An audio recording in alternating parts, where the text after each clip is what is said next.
Thomas Paine, Thomas Paine, Thomas Paine, Sam Adams, Sam Adams, Sam Adams, Benjamin Franklin, Benjamin Franklin, Benjamin Franklin. These men spoke up for what they thought was right.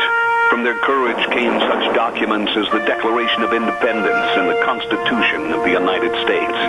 From their willingness to speak what was sometimes unpopular but right, we enjoy such liberties as freedom of speech, the right to keep and bear arms, and freedom of religion. There are those who still wish to oppress our freedoms, and there are still patriots willing to stand up and defend life, liberty, and the pursuit of happiness. Men like Zeb Bell, who honor our founding fathers and what they stood for. It's now time for Zeb at the ranch, speaking up and defending your freedoms. Brought to you by Magic Valley Les Schwab Tire Centers and all of the other great advertisers on the program.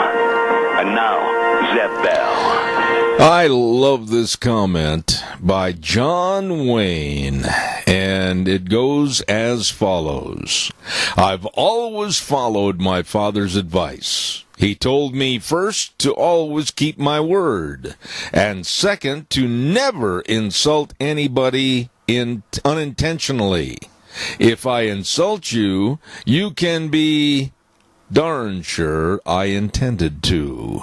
And third, he told me not to go around looking for trouble. There you go. Plain and simple, John Wayne. Need to get back to that. Here comes Kate Smith, and God bless America. Good morning, good morning, good morning. On a Tuesday, August 13th. Wow. And a good morning to you and yours. Zeb at the Ranch, I'm Zeb Bell on this Tuesday morning. And our major sponsor, of course, your Magic Valley, Les Schwab Tire Centers. All 7 locations serving you with the best of driving tires for your big road trip. Stop in and see them today. And also some of our great advertisers, including Burley Physical Therapy and Rehabilitation at 1263 Bennett Avenue, Suite 2 in Burley, helping you get back to being you. And, of course, don't forget Greystone Crossing Independent Senior Living. Can I try that again without biting my tongue? Greystone Crossing Independent Senior Living at 1221 21st Street in Heyburn. Seniors living the good life with friends. Right now, let's go to the phone line and have our Pledge of Allegiance. Good morning. Well, good morning, sir. Yes, sir. I pledge allegiance to the flag of the United States of America and to the republic for which it stands, one nation, under God, indivisible, with liberty and justice. Thanks, Wheels. We need to get some patriots calling in with our Pledge of Allegiance. And right now, let's go to the weather forecast, and the weather brought to you by K&R Rental at 256 South, 600 west of Heyburn. And they're located real easy to find on the Burley-Paul Highway. Roger and the crew get there early in the morning, early, 7 o'clock, to better serve you with the best of tools and equipment for whatever job you need to take care of or finish. Please, if you're not sure what to have, what you need, you call them, 678-3122, K&R Rental. And right now, here's Gina with the weather. Sunny skies and warmer temperatures will continue as we make our way through this work week. Here's the look at your weather forecast. Looks like sunny skies for today. We are expecting a high of about 86. Could be a little bit warmer than that as we make our way towards the afternoon. Tonight, mostly cloudy skies with a low of 53. Tomorrow, sunny skies, expecting a high of 90. Overnight low is going to be in the mid-50s. For Thursday, again, sunny skies, upper 80s. Looks like mid-80s for Friday. That's a look at your weather forecast for 7. Gina, thank you very much. And brought to you by some folks that really can help you with all the best of tools and equipment, whether you need them for long-term or short-term rental. You be sure and get a hold of K&R Rental at 256 South, 600 west of Heyburn. Easy to find. You can't miss them on the Burley-Paul Highway. Number to call, 678-3122. By the way, Thursday sale day is not going to be this week. What do you say? No, they're not going to have a sale this week during Cassia County Fair Week. So remember, the sale that works for you is going to take a week off to enjoy the fair, and then they'll be back next week. Burley Livestock Sale Yard, 1100 Occidental Avenue Avenue in Burley. Number to call, 678-9411. Merv, May, Cade, Rogge, and Lance Udy. They're going to ride the Ferris wheel and get on the tilt-a-whirl and everything. And no sale this week at the Burley Livestock Sale Yard, but oh boy, get ready for next week. Going to be a ripper. Also, want to tell you about our friends at Daryl's Cleaners. Hello, Kevin and Cindy and the rest of the great folks over there. They really pride themselves on returning your clothes to you that you brought in that look pretty ugly, rumply and crumply and everything, and they look brand spanking new. Oh, my goodness. They just delight with a big smile on their face. Your happy thoughts when you pick up your clothes. And by the way, if you don't have time to do the washing, don't forget they will wash, dry, fold, and iron all your clothes, just like Mama used to do, and you can stop in and see them today. Daryl's Cleaners, 1223 Albion Avenue in Burley. Calls are welcome and appreciated, and I've got a couple of notes here I want to just take care of. Number one, somebody called me yesterday and said, are you backing off at all on your stand on Idaho Power? And no, absolutely not. Idaho Power is absolutely caving into green energy thuggery, to go what they say 100% green energy in approximately 20 years, which I will go on record and say that your power rates are going to go up, and also your power dependency will be endangered because of Idaho Power's folly. Now, you say, well, that's just you talking. Yes, it is, but I've invited them on the program to answer the questions in a very professional manner, but they won't come in. They won't call. They won't be a part of the program. So, again, Idaho Power not to be trusted with their green energy folly. Calls are welcome, 436-2244, 1-866-927-4587. Don't forget Ramsey Heating and Electric. I just really appreciate these people at Ramsey Heating and Electric at 2600 Overland Avenue in Burley. They also get there early in the morning at 7:30 to 5 Monday through Friday. And it's not brag, it's an absolute fact. All your heating, cooling, and electrical needs, they've got it all right there for you. Questions? Give them a call. Talk to them. 678-0459. That number again, 678-0459. Ramsey Heating and Electric, and they've got over 6 decades of serving you in Burley. Ramsey Heating and Electric. Caller, good morning. You're on the air. Good morning. Quality goes down, prices go up. That's a good description of Idaho Power. You got it. You've got it. Don't leave me hanging. Go. Say more. What else can you say when you got a bunch of people running that are hiding from Zeb Bell and others who would like to know just what their plans are? Yeah, and let me say this. You know, Keith, I appreciate your comment. I really do. You have been a very supportive person of this program. You haven't shown any cowardice and ran and hid under a rock because of some of the subject matter that I tackle, and I have absolute respect for you for doing that. But, you know, I initially asked Idaho Power to come on this program long before I made any comments about their green energy on the air, because I wanted them to come on the air, discuss it, and I told them up front. I told them honestly I was not a proponent or a fan of green energy, but I wanted them to come on the program and discuss it so we could have a fair and balanced, if you will, conversation. They went and ran and hid under the desk or locked themselves in the closet and said, no way, no shape, no form, and that's cowardice, and it's extremely arrogant. Well, anytime you make any kind of change, it's either going to be for the good or for the not so good. Yeah. This is maybe this is a good idea to have the sun take care of you and the wind and everything, but it's not dependable.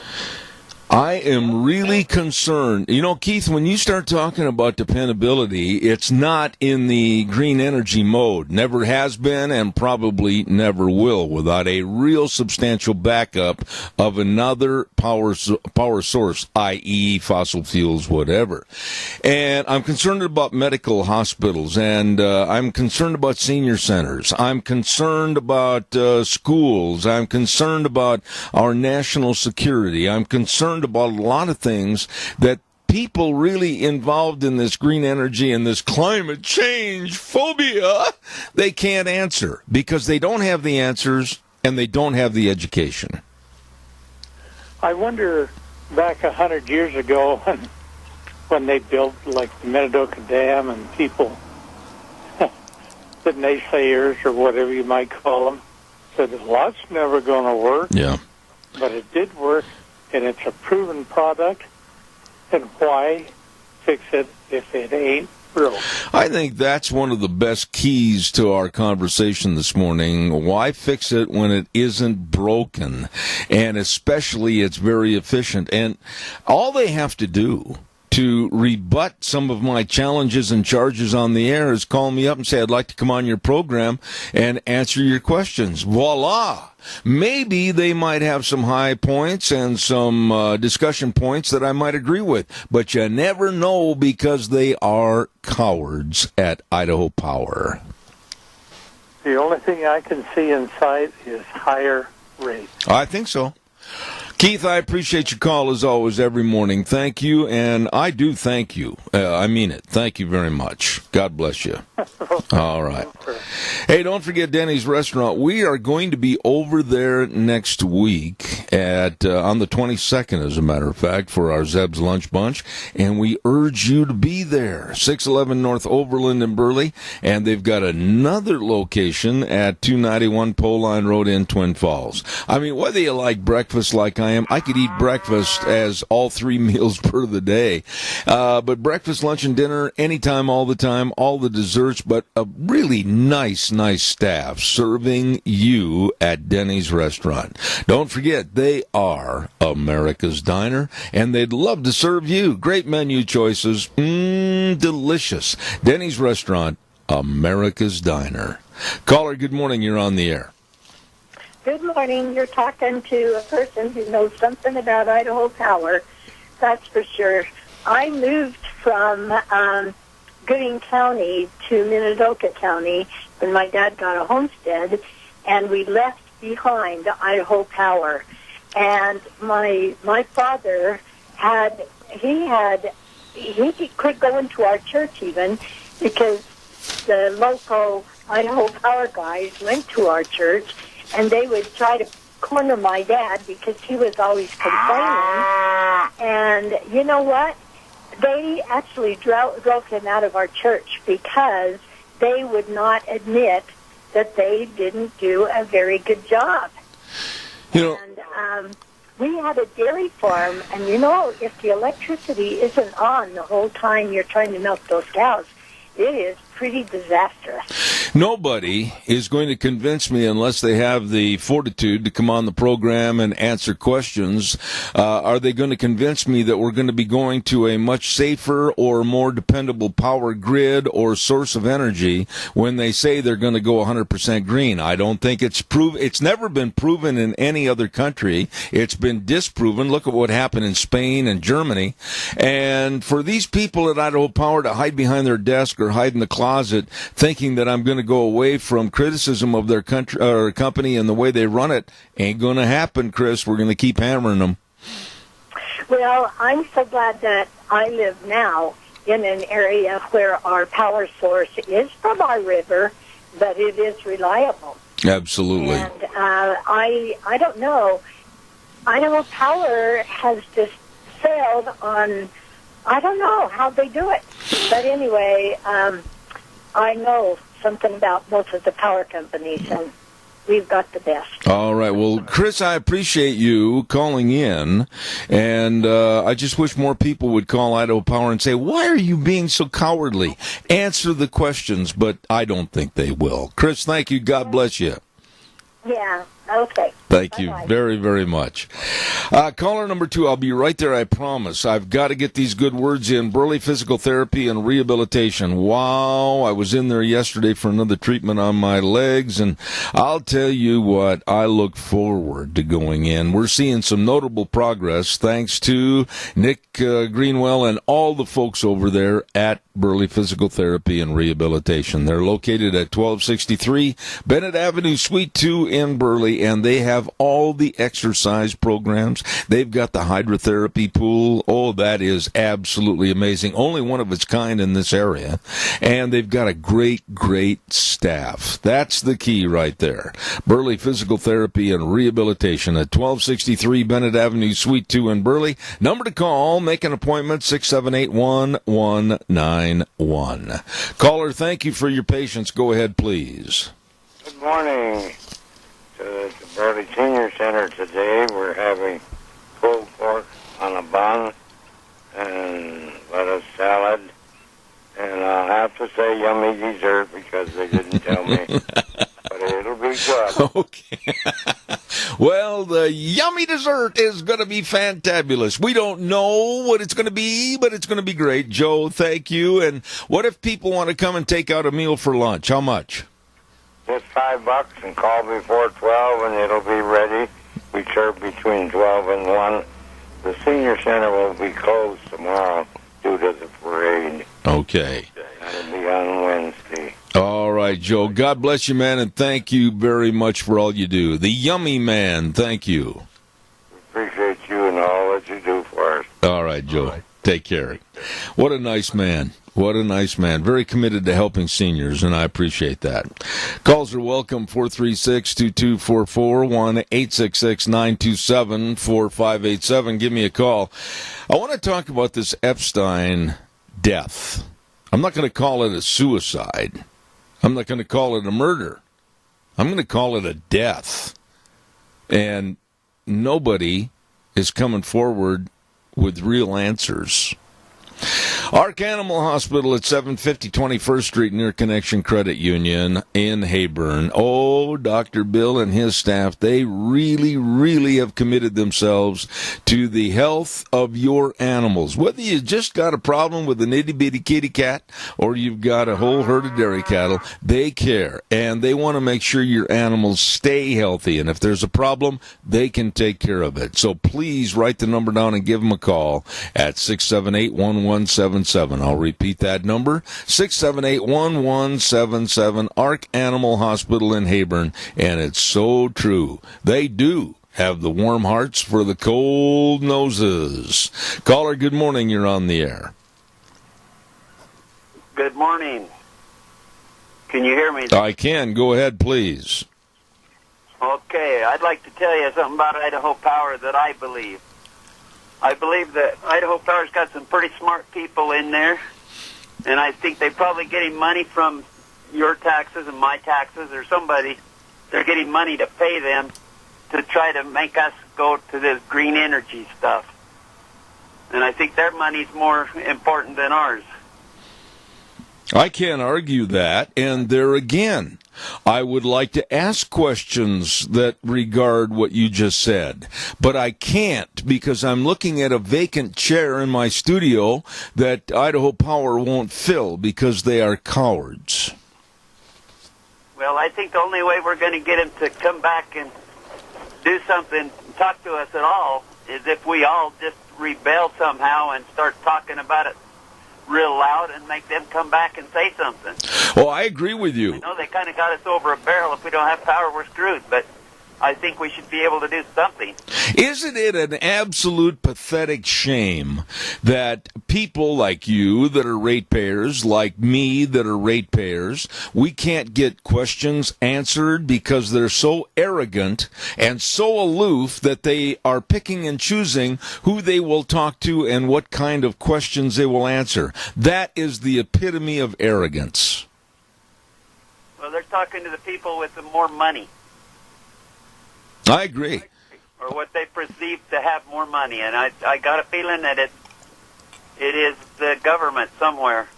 It's just got to be. Well, I'm not going to make allegations because I don't know, and I'm not going to speculate, but I will tell you this, I'm not going to weaken on them because they were asked very politely, to come on this program and answer questions, and their response was no way, and I will not take that as a kind of a answer that we should live with. I have a right to ask those questions as a ratepayer. You have a right as a ratepayer to understand what they're doing and why, and to hide under their desk, that is absolutely the height of arrogance and egotism. Thank you very much for your call. Well, thank you for all that you do for us. Appreciate it, sir. Bye. Thank you. Caller, I'll be right there, I promise. You're next on the call list. I've got to get this in about the Cassia County Fair and Rodeo. Oh, my. I want to remind you about some of the great merchants that are asking you to come on and be a part of the Cassia County Fair.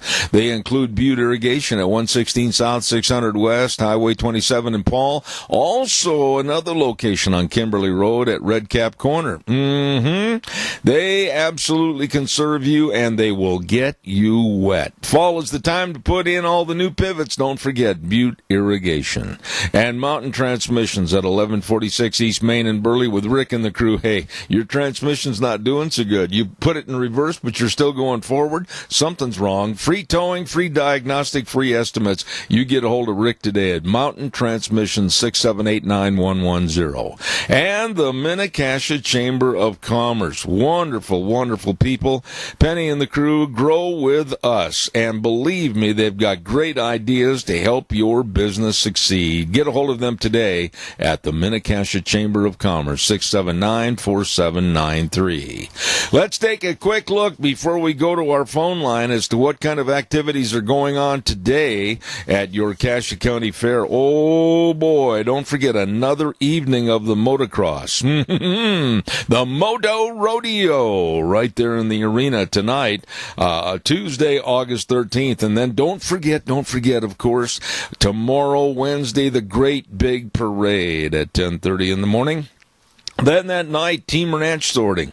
We're going to have Ryan Samples on the air later on today to tell us more about all the great events that are happening at your Cassia County Fair and Rodeo for 2019. Caller, good morning, and thank you for your patience. Go ahead, please. You know, I'd give a lot of money to see you on a Bromo Bull. I'd give a lot of money not to even have you share that nightmare. Well, you know, I've written, talk about arrogance. Darrell Anderson, he's the CEO for Idacorp and Idaho Power. I've written him 4 letters. In each of those letters, I have pointed out the fallacy of them trying to go green by 2045. I mean, it's just ludicrous what they're proposing, and of course they're already spending a lot of our ratepayer money to put a solar farm, I think, south of Twin Falls here, someplace, and it's just unbelievable. The science is not there, and the only way they would be able to go green is if they put in a lot of more hydro or bulk turbines like Idaho Falls, or Zeb, they would be able to use nuclear power. That's the only way. But it just gets me that we have all of this backup, and in 2 different instances this month, coming right by your place recently, I was going to honk, but I didn't want to wake you up from your afternoon nap. But anyway, Zeb, there was no power being generated on all of those on Highway 30 over by American Falls. And I've seen that twice in the month of July alone, and also once in this month. So we have to have this backup. And so you have to keep those boilers hot, meaning you're using electricity. I mean, you're using gas to keep those boilers hot, because at a moment's notice, when that wind quits, they've got to be able to be able to provide energy immediately, and it's quite a circus act to try to keep everybody supplied when the wind comes and goes. Well, let me jump in. Let me jump in with you a little bit here, Adrian. Number one, I want to compliment you for being the thorn in the saddle pad of a lot of various groups and people and businesses that are trying to lead us asunder. I really do compliment you. But Idaho Power is a public utility. You correct me if you think I'm wrong on any of my statements. They're a public utility. You and I are part of the public. And to disavow my invitation to come on the program and answer questions about how they are going to change our power and restructure our power that we use, I think that's absolute arrogance, and it's egotism to the nth degree, because they're saying, oh, you little people that are ratepayers, we don't have to answer your questions. Well, and the whole thing that, they bought on to this hoax of global warming caused by man. Yep. And I've used this illustration, but for those that haven't heard it, if you take the Earth's atmosphere and put it in terms of 100,000-seat football stadium, okay? You can visualize that. How many seats would carbon dioxide get? Well, only 40 seats. I mean, as a plant scientist, it just really insults my intelligence to think that carbon dioxide is destroying the world when our plants, they never bring up the fact that we need to have carbon dioxide in photosynthesis to produce food and oxygen. I think those are two pretty and vital things that we have to have. We have to breathe the next breath. We have to have oxygen. Zeb, it's just ludicrous that they're pushing this garbage down our throat, and our kids are being subjected to this. And like I've said, there's a professor at one of the universities, a good friend of mine. These freshmen are coming in. They're good little socialist green students coming out of high school. Yeah. And that's because that's what's being taught. Let me taught the truth. They're taught all these lies. Yeah, let me throw one at you, and then we're going to have to terminate this call because I've got some other ones waiting. But let me tell you this.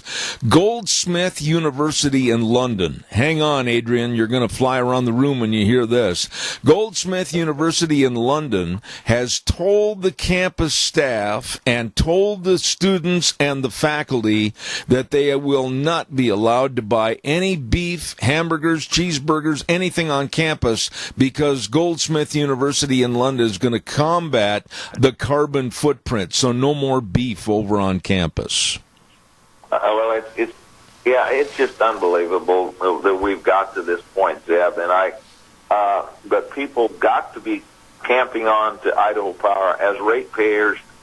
Our cost of energy is going to double. I mean, they're lying about it, and because there's no way you can go green with the programs they're already implementing to keep costs down as they are now. I agree. Without Fort Bridger, we're doomed. I agree. Adrian, I appreciate all your calls and all your writings. Thank you very much, my dear friend. Take care of yourself. Thank you. You bet. Thank you. Thank you. Bye. Caller number 2, you've waited a long time. I'm anxious to hear what you've got to say. Go ahead, please. I tell you what, Zeb, last week on CBS News, right on this station, they were talking about how farming is unsustainable, the way it's being done. The American farmer feeds the world, and if they start fiddling with us and the way we do things, they will just the catastrophic effect will be so unbelievable that we will never recover. And these people are so insane that they will destroy the very thing that keeps them alive in an attempt to go green, to be environmentally conscious. They're so stupid. Well, Randy, may I make a suggestion to you? You travel around Magic Valley quite a bit, do you not? I'm from one end of this valley to the other. Okay.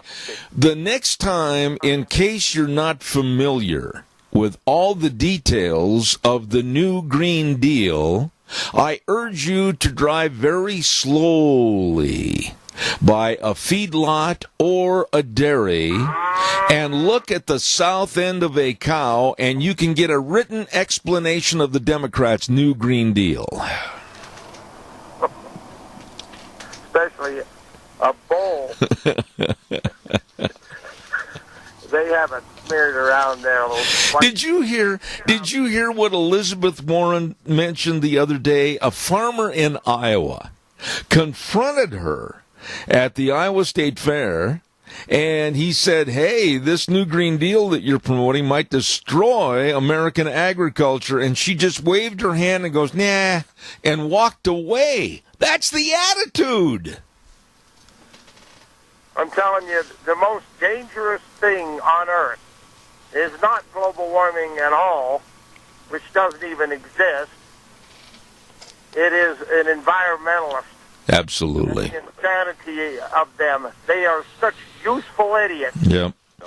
Heavy on the last word. So stupid. I tell you what, if you would have heard this newscast on CBS News talking about cattle and how they need to get rid of them, yep, and how farming, the way it's done now, is unsustainable, and let me tell you something, Zeb, they would reduce the yield on these farms across this fruited plain, and they would destroy this country. We don't even have time to go. I read this stuff and I go, I tell you what, just like this morning I was reading about things, and there's just, you don't even have time to go into it. Yeah. And I've said it a million times. I do not know how many people on this that listen to you have called Idaho Power. 388-2200. 388-2200. You can't call into Zeb and expect it to do it. Sure, it's a great thing, and we need to call Zeb, and we need to express our feelings, and we need to be involved and support his advertisers. But we also need to get Idaho Power and have them, whatever they're trying to do, they're trying to ride out this clock, and they're thinking, well, it won't matter. They'll eventually give up. Yeah. I tell you what, that's what they want us to do about everything. Yeah, well, I'll tell you what, this is one cowboy that's not going to give up. This is one cowboy that's going to keep saddling the horse every morning until possibly Idaho Power pulls the plug. I guarantee you, I do not like their arrogance. I do not like their hiding behind their desk. I don't like them running to their closet and not answering questions that should be answered to a public that is part of their success. And I'm going to stay with it. Randy, I appreciate it. I got another call. Thank you. Bye. Goodbye. Thank you.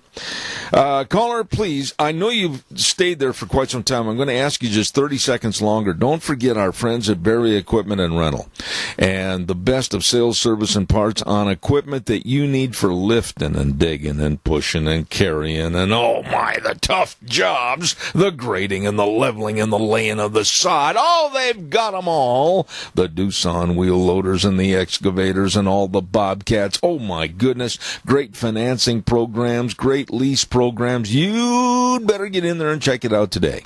Berry Equipment and Rental, 159 West Highway 30 in Burley, 465 Addison Avenue West in Twin, and the Napa location, working with you and for you, Berry Equipment and Rental. Caller, thank you for your patience. Go ahead, please. You're welcome, sir. Well, where have you been? Well, I'll talk to you about it one day over a beverage and a dinner. How's that? Well, I hope you're all right. Oh, yeah. I've just been trying to take care of 3 or 4 things. So I'm up to my butt in alligators, but my object is to drain the swamp, and I can't find the plug. Well, I'll tell you what, if Idaho Power has the plug, you're never going to find it. Right. And with Idaho Power, they Green New Deal, they renewable energy.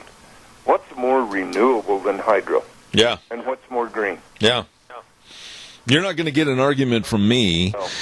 And let me ask you this, though, Doug. You're very well read on the various subjects.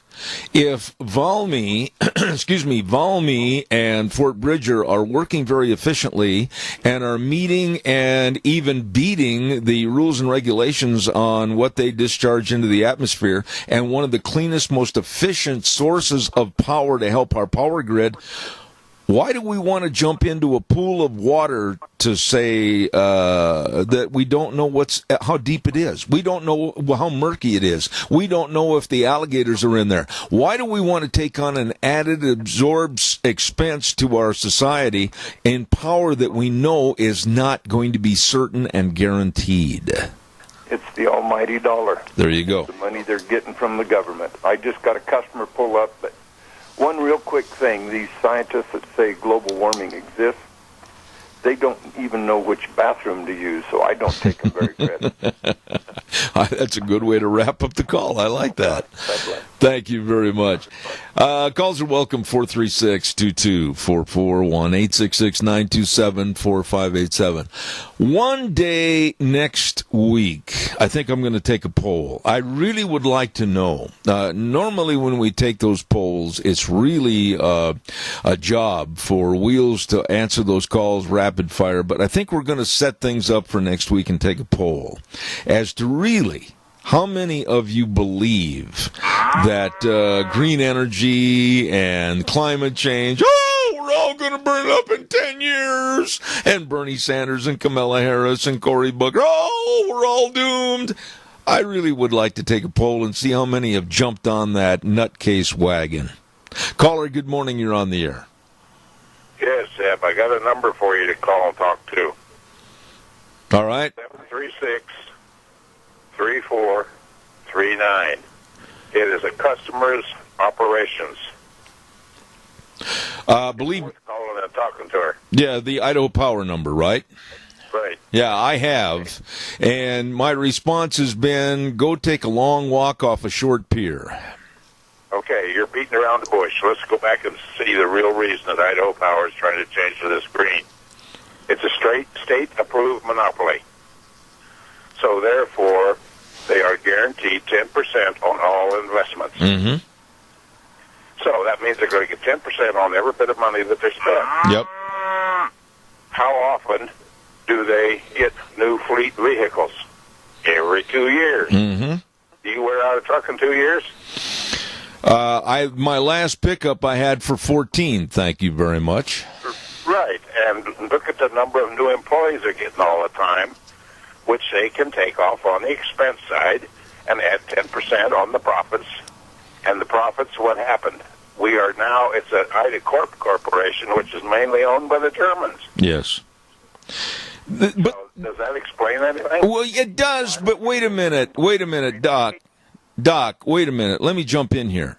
It does, and your points are all valid and very, very well sought out and researched. But the bottom line is that they being Idaho Power, will go on softball programs like some of the Boise Valley TV stations, answer softball questions, and think that they're giving the information to the public. They are not. They're liars, they're charlatans, and they're cowards, because I've got questions that I've put together over the last 6 months on green power, and they need to be answered for you and everybody else that's a ratepayer. Welcome to Me Too generation, Zeb. There you go. In the middle of it. I agree with you. And by the way, it's awful good to hear from you, my dear friend. God bless you. Thank you. God bless you, Jim. Thank you. Caller, I'm going to ask you, are you there, caller, number 2? Yes. Would you mind staying on the air just 60 seconds so I can get a weather forecast on? I'd love to. Well, I appreciate that. I'll be right with you. Our weather brought to you this hour by Mount Harrison Audiology, and they care about your hearing health. Now, there are many causes of hearing loss, some of which need surgical intervention, but they will check. They can give you a hearing screening and find out the information necessary.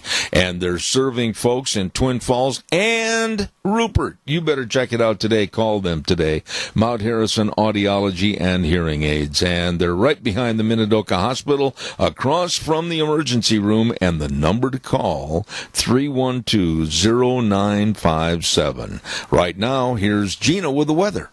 Sunny skies and warmer temperatures will continue as we make our way through this work week. Here's the look at your weather forecast. Looks like sunny skies for today. We are expecting a high of about 86. Could be a little bit warmer than that as we make our way towards the afternoon. Tonight, mostly cloudy skies with a low of 53. Tomorrow, sunny skies, expecting a high of 90. Overnight low is going to be in the mid-50s. For Thursday, again, sunny skies, upper 80s. Looks like mid-80s for Friday. That's a look at your weather forecast for Zebedee. Thank you very much, Gina, and brought to you by Mount Harrison Audiology and Hearing Aids. Again, I stress that number. Please call. They help me. They can help you. 312-0957, Mount Harrison Audiology and Hearing Aids. Caller, I'm so sorry. Go ahead, please. I wonder if, dealing with Idaho Power, you're getting to the top. Where does Bonneville Power fit in? In regards to what? It's a separate company altogether. Well, do they dictate to them, or does Idaho Power dictate to them? I don't think that Bonneville Power, and it's interesting that you should ask this because I'm in the process of maybe trying to get one of their reps on the air if they will. But I don't think that there's any dictation from Idaho Power to Bonneville Power or any other power company. If I'm wrong in my assessment of that, then I will apologize. But is there a hierarchy to Idaho Power? Well, okay, you know, this is an interesting question, Keith, because you don't know if you can't ask questions and you can't get answers because they run and hide under their desk. It's easy for you and I to sit here and come up with a whole list, a litany of questions that we'd like to have answers to, but how can you ask the questions and get honest answers if the people that are in charge won't come on the program and answer the questions? I mean, you and I can sit here and conjure up questions for the next 12 minutes until CBS News comes on, and we're not going to solve anything because the people that need to answer these questions are the ones that are hiding. Well, here's another thing I thought of. You know, my power bill at home, yeah, I wouldn't like it if they doubled it, but I would somehow make it. But what about a business? It's barely making as it is, and then they double their rate. Yeah, and Keith, let's be real honest, Keith. Caller number 2, stand by. Keith, you have been a good businessman. You have put away money for your future to protect your future. But look at all the people that are just living from paycheck to paycheck or Social Security check to Social Security check, and they can't absorb these exorbitant rate increases, whether it's on their home heating or whether it's at the pump for fuel to get to their job or get to their doctor. I feel a real sympathy for what's going on in our country because people don't care about other people. Let me tell you how the pyramid works. Let's start out with a business that has, say, 10 employees. If they can't make it in business, there's 10 people there without a job. Yeah. And those 10 people that are without a job, they can't pay their other bills. That's right. You know, and it just goes right on down the line till you hit the bottom, and when you get there, there's nothing left. A big thud. That's all there is. Keith, again, you have brought up some good points, and I appreciate it. God bless you. Thank you so much. Thank you. Thank you. All right, my friend. Caller number 2, you've waited patiently. Go ahead, please. Yes, good morning, Zeb. Yes, sir. My stepson is an independent trucker. How many of these independent truckers will be put out of business? Oh, I don't even want to take a guess or a stab at that answer because, number one, I don't have the knowledge on the estimate, but I'm seeing just mass unemployment because of this idiocy of the Democrats and the new Green Deal and transition costs and what it's going to do to bankrupt businesses and families. I'm scared, Tony. I really am scared because of the naivete of the American American public even thinking about a Bernie Sanders or a Kamala Harris? Well, these big truckers, the big companies can afford an increase, but to deliver food to us from these different cities, they're going to have to raise their prices to keep an operation. So what it's going to do to you and I at the supermarket. You have just touched on something that is never discussed by these, and I don't care if people are offended by this or not, idiots that are sitting there holding political power that really haven't looked at the cost and the variables. Number one, our country exists on the best food system, the best transportation system, the best grocery store system, the best of everything. And when you start pulling the wheels out from underneath that system, literally pulling the wheels out from underneath it, you're going to have mass chaos, you're going to have starvation, you're going to have a lot of crime, you're going to just have complete chaos. Do you agree? Oh, absolutely. People, when they go in, there's going to be more thieving going on because people can't afford to buy food. The upper priced articles they find in the stores are going to be laying on the shelves. So, yeah, it's going to be an economic disaster. Absolutely. I could not agree with you more. Tony, you and Mary, God bless you. Thank you so much. Appreciate it. Okay, thank you. Thank you. Bye. Caller number 2, you're on the air. Go ahead. Good morning. I think all of this, my conspiracy theory, is part of the play of control. If they can keep us from working, number one, they take our guns away, which creates chaos. Number two, they make it so that we cannot go to work, and then that creates more chaos because people, when they're idle, they get into trouble. They cause problems. There's issues there. You can't provide for your family. They'll be rioting. And so then they have to send in the troops to control. I think this is all part of their way to control and get everybody on, quote-unquote, the government dole. They can eliminate people because you're not of value to them, to their way of thinking, and they have absolute dominance. Okay, lady, you're a dear friend of mine, and I can sum up what you said in the last 37 seconds. I timed it, and I can sum it up in one word, and I think you'll agree. Venezuela. Yeah, absolutely. Exactly. That is where we are headed right now if we stay on the path we're on. Wasn't Venezuela not too long ago one of the richest, most economically gifted countries in the world, and a great oil program, and just everything was great, great, great, great, great. And then, of course, socialism reared its ugly head and took over, and people were paying through the nose just to get a roll of toilet paper. Exactly. And now they're throwing their paper money to the wind because it's of no value. Absolutely. But the thing that you addressed that needs to be stipulated again is the word control, because those people were under complete control. No guns, no way to resurrect their thoughts and their constitutional values, and it could happen here, and it may happen here. We're on that path. Absolutely. You drive careful. I can tell you're coming off the hill. Be careful. And starting in November, we have to do it then. And none of the incumbents can be voted in because that's where the power is. I agree. Totally. You take care of yourself, and I think I'll be talking to you in a couple of days. Thank you.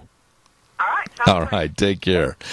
Calls welcome, 436-2244, 1-866-927-4587. I just want to say, I started about 40 minutes ago talking about maybe Jeffrey Epstein. I got to say this.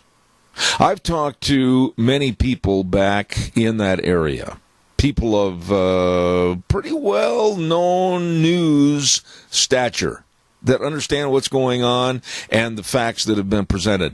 And they're all wrinkling their eyebrows and saying, well, wait a minute. Jeffrey Epstein choked himself with a paper bedsheet? And Jeffrey Epstein used self-strangulation? Most people agree that's almost nearly impossible when there is nothing to attach something like a paper sheet to the walls or the ceiling that are 9 feet high. And this whole thing is absolutely ridiculous. And I think it will bear watching over the next couple of days. Lots and lots of news will be coming out about the suicide of Jeffrey Epstein. Don't forget your Magic Valley Les Schwab Tire Centers. All 7 locations serving you with the best of tires. Not brag, that's a fact. The best of tires for your safe driving. Your car, your pickup, your SUV, boat trailer, horse trailer, whatever.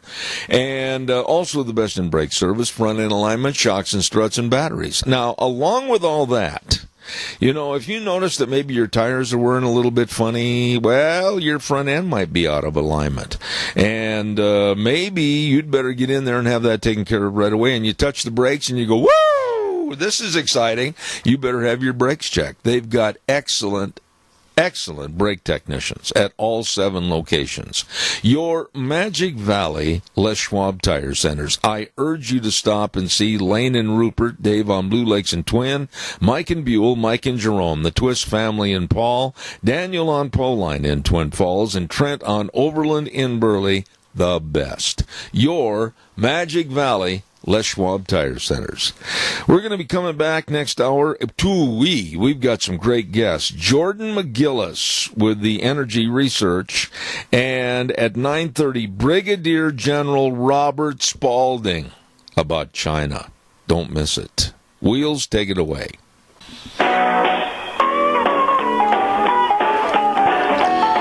Oh, and away we go into hour number 2. Zeb at the Ranch, and of course on a Tuesday, August 13th. Glad to have you with us. And our major sponsor, your Magic Valley Les Schwab Tire Centers. All 7 locations serving you with the best of safe driving tires.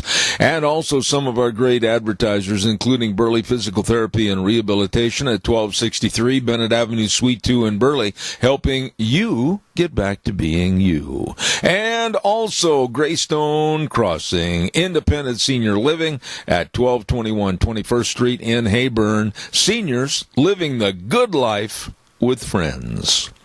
Right now, this good word for Western Way Services. From the canyons of the Snake River and all across southern Idaho, we're always at your disposal. Western Way Services, we care about our community, our resources, and this great land. Western Way Services is lending a hand, always at your disposal. Western Way Services. Oh, they are always at your disposal. One of the things that we should mention right now during harvest, really getting up and running, farmers, if you need any porta potties at the end of your field, don't forget, they can and they will help you. Absolutely. Western Way Services, always at your disposal. 734-6969. You get a hold of them today. The best. Western Way Services. Right now, ladies and gentlemen, Deanne, I need that right now, please, if you don't mind. I believe she's on the phone with our next guest. While we're waiting just for a moment, I also want to acknowledge our great friends with Sportsman's Warehouse. Don't forget, we will be fishing tomorrow morning at 10:06. And, of course, that's with Josh Anderson out in the middle of a stream, out in a boat on a lake or a reservoir or whatever. And he's going to be telling us how to catch the big ones and all the equipment, everything you need for enjoying the great outdoors from our friends at 1940 Bridgeview Boulevard in Twin Falls, Sportsman's Warehouse. Don't forget that. Real quick, also, we want to acknowledge our friends over at Hanson Mortuary at 710 6th Street in Rupert. Number to call, 436-5636. Joel Heward, his family, and his staff serving you and your family when there's the passing of a loved one. Always, and I underline this, always providing the families they serve with the best possible support and comfort, and upholding the highest ethical standards with unquestioned integrity. They care, and they will help you. At Hanson Mortuary in Rupert, 436-5636, and Joel Heward also serving you at Morrison Payne Funeral Home on East Main in Burley. Wheels, is our guest Jordan McGillis ready to go? I've been trying to get a hold of him, but the first number went to a voicemail, and the second one, a gentleman answered and told me that I had the wrong number. So. Well, maybe let's verify those numbers real quick, because I need to get him on the air. Area code 202-621-2951. Do you have that? Yes, sir. And secondarily, do you have 202-360-2480? Yes, sir, I do. Keep trying them. That's all I can tell you is keep trying them. All right. Well, and until we find out what happened to our guest, Deanne's searching, I believe, is that what you're doing over there, trying to get him on the email? We're trying to find him and evidently not having very much success. So, calls are welcome and appreciated. 436-2244, 1-866-927-4587. Free college. Forgiveness for loans totaling over this just blew me away. $1.6 trillion with a T, trillion dollars. Now, they're coming out, the Democrats are coming out and saying, oh, well, free college and we'll forgive all your debt that you have racked up going to major big-named universities, and you just forgive it. It's $1.6 trillion. It's forgiveness. But I have a question, and I've asked this question before, and I'd like your answer, audience. If you went to college or a university and you paid through the nose to get your degree, your education, to go into your life's work, did anybody offer to dismiss or forgive your funding for college? Nobody did in my case. So, if certain Democrats are looking for reparation money for the blacks in our country, etc. Oh, over 200 years ago, we were nasty people, so we've got to pay all the blacks today. I'm saying I want reparations for my college funds that I paid for and had to work 2 jobs a day for to pay for my schooling. Pay me back. Caller, good morning. You're on the air. You know, Zeb, I'm so sick of all these giveaway programs the Democrats are talking about. They never think of how we're going to pay for something. All they can think about is how we can spend or how we can make people think we're going to do something that they probably can't get done anyhow. I think what they ought to be doing is, you know, in their campaign speeches saying, we'll give you the knowledge. You can be a doctor, you can be a lawyer, you can be an engineer, and you'll never have to go to school. We'll just give you a diploma. And you'll have all the knowledge they've got. We'll give it to you that way, because it's just as stupid as what they're saying. You're not going to get an argument from me at all, because I agree with you. I am sick and tired of having people say, oh, forgive these people that went to Stanford. Oh, forgive these people that went to Harvard. Oh, they can't afford it. They majored in basket weaving, but they can't afford to pay their bills. You know something? I couldn't care less. You wanted to go to that school. You wanted to get that education. You wanted that career. Then you pay for it. Well, you know, I went to college, too, and I paid for every credit. That's right. That's right. And I did it usually 1 or 2 credits at a time because I wasn't rich enough or smart enough to sign up for a whole year at a time. Well, Jerry, I'm sick of what they're doing. You know, the lies they're telling, the briberies they're using to get elected, it's just wrong. Absolutely. You know, Jerry, I think it's safe to sum up that we worked, we went without, we sacrificed, and we paid our way. And I'm not going to go along with any dipsy Democrat that's going to say, oh, we'll just forgive $1.6 trillion. No, it's not right. And even if, you know, they did it, the people wouldn't appreciate it. You'd have a lot of people that were taking advantage of it so they could get more money and wouldn't have to work while they were getting an education. Absolutely. Jerry, I always appreciate... Have a wonderful day. May the Lord bless you and your whole audience. Oh, God bless you. God bless you, man. Thank you very much. Wheels, do we have another caller waiting, or what's going on? No, I'm still trying for our guest. Did you get that new number that Deanne sent you? I have both original numbers. No, she just sent you another one on your email. You should have that right now and be calling him. Oh, okay, yeah, I'm plugging that in. All right, hurry right now. Ladies and gentlemen, calls are welcome until we get our guest on the air, and appreciate your calls. I absolutely will not go for anybody getting a reversal or forgiveness of their college loan. Go to a cheaper college. Know what you want to study and what you want to achieve and what you want for a career. Don't just go to school to spend the money and be in everything. You know, and then to say, well, I can't pay for it. Oh, my goodness, it's going to take me 20 years. I don't care if it takes you 30 years. You wanted it, you get it, you pay for it. Caller, good morning. You're on the air. Hey, when somebody gives you something of value, you do not appreciate it as much as if you worked and scraped and paid for it yourself. Well, it's true. Yeah. And I don't know what your thoughts are, but if you want to be a basket weaver or you want to major in how to get tar off the side of your car, I don't care. That's up to you. But if you want to study that, you pay for it. Exactly. I mean, I have yet found anything in life where I wanted something and somebody else paid for it and give it to me. Well, Doug, wait a minute. In our generation and even before, everybody that wanted to go to school, I mean, parents, they went on the hook, and a lot of fathers, they had to take another job to help their son or daughter get to school, and they worked nights, and then the kids went to school like you and I did.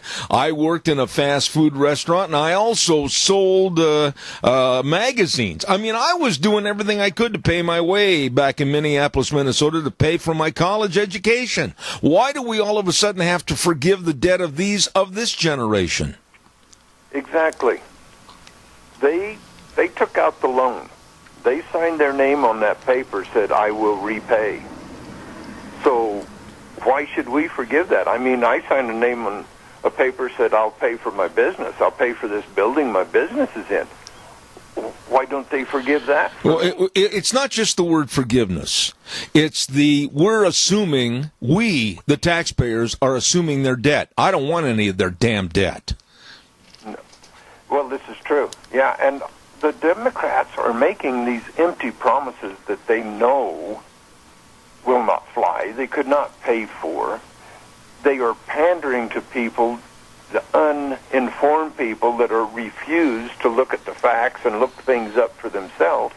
They're pandering to them to get the vote. Absolutely. Doug, I just got information that our guest is finally on the phone, so I'm going to run to him, but I can't tell you how much I appreciate your call. Thank you very much. God bless. Thank you. The lost is found. Good morning, Jordan McGillis with the Institute for Energy Research. How are you? Good morning, Zeb. I'm doing well. Where were you? Well, it sounds like there was a bit of a mix-up on the phone line, but I got to catch that conversation you just had. And you know what? Alexandria Ocasio-Cortez has the solution. We'll just give everyone a green job after they get out of college. Don't even get me started, Mr. McGillis, on green energy and the new Green Deal. I have come up with a phraseology that is mine and mine alone, and I'll take the credit for it or the blame, that if you really want to read and see what the Green New Deal is, go to a feedlot and look at the backside of a bull. There you go. I'll let you take credit for that one, but we'll see how it plays. I'll take the credit. This idiocy of the new Green Deal and what it's going to do to bankrupt our country, what it's going to do to bankrupt our energy sources, what it's going to do to take jobs away from people and move us into the stature of a third world country. Do you agree with me or not? I agree with every single statement you just made. You look at the assessment done by the American Action Forum, and they put the price tag at $93 trillion over the course of 10 years. Some people are saying that's an ideologically motivated study, but the American Action Forum is run by Douglas Holtz-Eakin. who was the head of the CBO, the Congressional Budget Office, about 15 years ago. He's a mainstream guy, and he put that price tag of $93 trillion on it. You know, Jordan, why? A very simplistic question here, but why is the American public in general so naive, and I'll even say stupid, that they would be buying into this new Green Deal?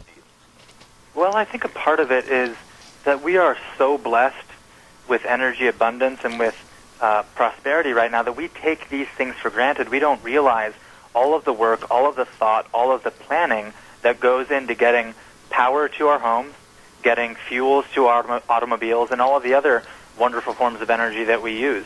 But if this Green New Deal went forward, we would very quickly realize that we shouldn't be taking the reliable energy that we have for granted. You know, and I got to tell you something. You sound like a sharp young guy, but I got to tell you, the stupidity that just seems to roll out of Hollywood and the stupidity that seems to roll out of professional athletes' mouths when they say, well, we've got to have this, we've got to go with the new Green Deal, we've got to make cutbacks. Do these people not realize, I guess not, they're not smart enough to understand, that if you go with the new Green Deal, people certainly aren't going to be going to an NBA game and spending $250 for a ticket. They're not going to be trying to drive to a movie theater to see the latest in motion pictures starring Brad Pitt. They're not going to be going anywhere. And those people in Hollywood and sports are going to suffer drastically. Well, one of my favorite examples of that exact idea you're bringing up is this recent Google Camp, they're calling it, which was a retreat hosted in the Mediterranean for a bunch of celebrities. You had people like Leonardo DiCaprio, Katy Perry, the musician, and they flew or took yachts to this island in the Mediterranean to talk about climate change. It's absolutely incredible that you have these people with millions of dollars, all the resources at their disposal, and then what they want to do is impose policies that are going to put the rest of us out of jobs, out of business, and really make every element of our lives more difficult. And you're right, entertainers like that, they're only getting paid because of the disposable income that everyone else has. If you make everything in our lives more expensive, we're not going to movies, we're not going to ball games, we're not buying new CDs. Jordan, I don't think the American public, and you can share with us some facts and figures that you have, but they don't realize the retro effect that gas at $13 a gallon would have on food and being a homeowner and paying your mortgage and your insurance. I mean, the list goes on and on. Share with us some of the pitfalls that evidently people aren't aware of. Well, I think that food is one of the very, very big elements of this. When we talk about energy, we often don't realize how ingrained those prices are into every good that makes its way to our door. If you're ordering from Amazon or you're simply going down to the local grocery store, that product has to get to you somehow, and it's being transported by truck. And that if we're putting the price of gas up by $10 or more a gallon, food is going to become almost a luxury at that point. Everything in our lives becomes more difficult when we have these ridiculous energy regulations and these ridiculous carbon taxes, gas taxes that would be necessary to implement the Green New Deal. The figure that was cited in research by the CO2 Coalition is $13 per gallon that would need to be added to the price of the existing gasoline in order for people to opt away from it. So what this study is telling us is that in order for us to get to the net zero emissions in transportation that the Green New Deal is promising, we would be forced to take gasoline at a price of close to $15 a gallon to dissuade us from selecting those sorts of vehicles that use gasoline and push us into electric vehicles. And basically what we're saying, and callers stand by quickly, I'm short on time, but basically the best investment, if this ever goes through, this idiocy goes through, would be to find some old buckboard and a team of horses, because that's what you're going to be relegated to. It would be taking us back quite a ways. We've made so much progress on reliable, affordable energy, and that would all be lost. Caller, go ahead, please. You're on the air. Quickly. I tell you what, these people are so lost, and the people that listen to them are so uninformed, useful idiots, willfully ignorant, distracted, whatever it is. You know, they think on CBS News, and I spoke of this earlier today, but CBS News stated at the top of the hour on a talk show program that the way farmers are farming is unsustainable. Now, we all are right here in southern Idaho, some of the most unbelievable ag you've ever seen in your life. And if you go out through this valley and you say, what these people have done is nothing short of a miracle. And the amount of yields per acre that they have increased over the last 20 years alone, let alone 50, and how many farmers feed the world, and how uninformed the people are of where their food comes from, and the things that came out of CBS's News' radio program at the top of the hour about scaling back cattle and changing the way farmers farm. I'm going to tell you, we'll all end up dead if they get their way. And I appreciate the caller calling in. And, Jordan, the one thing that they don't talk about, all the Democrats that are out on the stump, whether it's at the Iowa State Fair or whatever, and Elizabeth Warren, when she was confronted by a farmer regarding cattle and what's going to happen with the new Green Deal, and she just waved her hand at him and goes, yeah, and walked away. They don't know. They don't understand. These are stupid people that have only one thing in mind, and that's control. There's a lot of ignorance out there, and one thing that people are ignorant of is exactly what the caller brought up, that our agricultural yields per acre are improving every single decade. Rather than us facing a future of food insecurity, we're moving toward better food security than we've ever had in the history of humanity. That's right. So this idea of agriculture not being sustainable is just purely false. We're getting better and better at producing quality food for people each year. But that becomes more difficult when you drive up the price of utilizing the machinery, utilizing the tractors, and getting that food to people in the cities. Yeah, well, let me ask you a question, Jordan. I don't know if you're an old farm boy or not, but I don't think I've seen any new John Deere tractors come out with a propeller to move them down the field. That dense form of energy that we have in gasoline or in diesel fuel that power our tractors, power our automobiles, that's what's enabling all of this prosperity. When you use something like wind power or you use something like solar, you actually have to take up a lot of space and eat into that acreage that could be used for productive agriculture.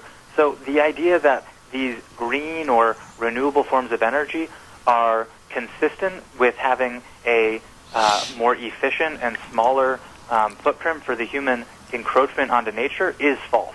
We want to use dense forms of energy. We want to have land available for agriculture. Absolutely. Solar power, wind power, and also things like the renewable fuel standard, those are actually taking away land that could be used for producing food. Let me ask you a favor. I'm out of time for this segment, Jordan, but please make arrangements to come back on my program. I want to talk to you about more of this item that we've been visiting about, so I hope you'll consent to coming back in the next couple of days. Would love to be back, Seth. Thank you. All right, sir. Thank you very much. Jordan McGillis, Institute for Energy Research. Sharp guy, and we're going to get him back on the program in the next couple of days. Want to remind you the Cache County Fair is off and running, and I urge you to stop in and be a part of your Cache County Fair. A lot of the great merchants invite you to be a part of the Cache County Fair, and they include Burley Veterinary Hospital at 2869 Overland in Burley. Number to call, and believe me, this is a number you should have on your refrigerator so they can serve your animals. 678-5509. 678-5509. Burley Veterinary Hospital in Burley. Golden Valley Warehouse, 468 West, 1000 South of Burley, 678-7324. I mean, they raise the best of quality seed right there. Have it for your availability. Barley, wheat, triticale, oats, alfalfa, everything. They've got it for you to keep on growing in Idaho. Golden Valley Warehouse. And don't forget, too, Mountain Transmissions with Rick and the crew. You got a little problem with your transmission, you're not going anywhere? Well, call them at 678-9110. Mountain Transmissions, 1146 East Main in Burley with Rick's, and they offer free diagnostic, free towing, and free estimates Mountain Transmissions. You know, I urge you to be a part of your Cassia County Fair and Rodeo. Yesterday we had Galen and Pat Jabauer on talking about Thursday, Friday, and Saturday before the Ram Rodeo performances. Don't forget that they're going to be having the Junior NFR Mini Bull qualifiers. And these are young people that are trying to make it to their national finals in Las Vegas during December. Don't miss that. A lot of things going on. Tonight's another motor rodeo. Don't forget that in the arena. And tomorrow, the big parade starting at 10:30. All of this on behalf of your Cassia County Fair and Rodeo. Wow. Lee's Furniture, Floors, and More. I've got a cough drop this morning, and when you got a cough drop and you're trying to talk, it keeps rambling around in your mouth, and you can't hardly say a word. Well, I'll tell you what, hay fever time. Don't forget Lee's Furniture, Floors, and More at 459 Overland in Burley. And we had Jeff on the phone with us last Thursday talking about all the floor coverings, you know, and great deals on luxury vinyl planks. Oh, you can make your home look so beautiful. And this is the time to take care of that, too. Before the fall and winter with all the people coming over and sitting down and visiting and watching the football games and Thanksgiving and everything else. Hey, be sure and beautify and comfortize your home right now. Great, great buys on carpet and also all the furniture like the recliners. Stop in today at Lee's Furniture, Floors, and More at 459 Overland in Burley. They're waiting to see you. You know, one other business before we go to our guest that I would like to mention. You folks, after you've worked hard all week, I mean, man alive, a lot of times when I'm done working out the horses and everything, I want to just get away. I just want to get away and get on something and go up in the hills and just sit and maybe fish or maybe take some pictures or whatever. Well, check out all the side-by-sides and the four-wheelers at Let's Ride. 270 Highway 24 between Rupert and the World. They're open Monday through Friday, 9 to 6, Saturdays 9 to 4. They've got a great accessory department. They've got a super service department to keep you running. I urge you to get over there and check out all the items on the showroom floor. Woo! It's crowded and it's full of fun. Let's Ride, 270 Highway 24 between Rupert and the World, where the fun is sold. Right now on the program, we're going to say a good morning to a gentleman that I have the utmost respect for, and I thank him for his service to America. Brigadier General Robert S. Spaulding. Sir, good morning. How are you? Good morning. Great to be here. Well, I apologize for running a little bit late here this morning, but my clock keeps speeding up and my time keeps going away, so I apologize. No worries. General Spaulding, for a long time on this program, years as a matter of fact, and I make no bones about it, I'm not concerned about Putin and Russia. I'm not concerned about other hot spots right now. I think they are controllable, and I think that we have little dictators that can be put a thumbs down on at a moment's notice. But I have always been afraid of China, not just as a security threat, but also as an economic devastation threat to the United States. How wrong do you think I am? Oh, you're not wrong at all. In fact, between 2001 and 2017, and it's still going on today, we lost over 70,000 factories in the United States and 3.4 million manufacturing jobs, to the point where today circuit boards for the F-35 are manufactured by a Chinese company. When you say that, General, I'm totally shocked. I'm mad. There's other words that can describe my anger, but I'm not going to use them on the radio. Why are we as a country, the strongest country ever on the face of the earth, why are we delegating and relegating business that could and should be done here for the employment of Americans to a foreign adversary? Well, I mean, first of all, you have to look at our foreign policy. At the end of the Cold War, we believed all real struggle with totalitarian regimes was over, and we really didn't have anything to worry about. And furthermore, there was economic theory and social theory that said free markets lead to wealth, and wealth leads to democracy. And so, therefore, if we just open up the United States and we let all of these nations connect to us fully, have complete access to finance, trade, investment, immigration, the internet, media, politics, that eventually they would democratize and we could have safety and freedom for the entire world. In fact, what happened was the Chinese realized that, nuclear weapons made war with the United States highly improbable, but the fact that we had completely opened up our society meant they could take all our technology, they could take all our innovation, they could take all our talent, and they could take all our capital, 40% of the world's investable capital, to China to help build China. And that's exactly what we did. And our policy was to say, okay, well, eventually China would democratize. What we really didn't understand was the Chinese Communist Party is very much like a mafia running an entire country of 1.4 billion. General, I guess I've got to ask you this question because you're much closer to it than I'll ever be, but was this a naivete on behalf of American governments? When I say governments, I mean the plurality of other presidents and other administrations, or, very sinisterly, was it a plot?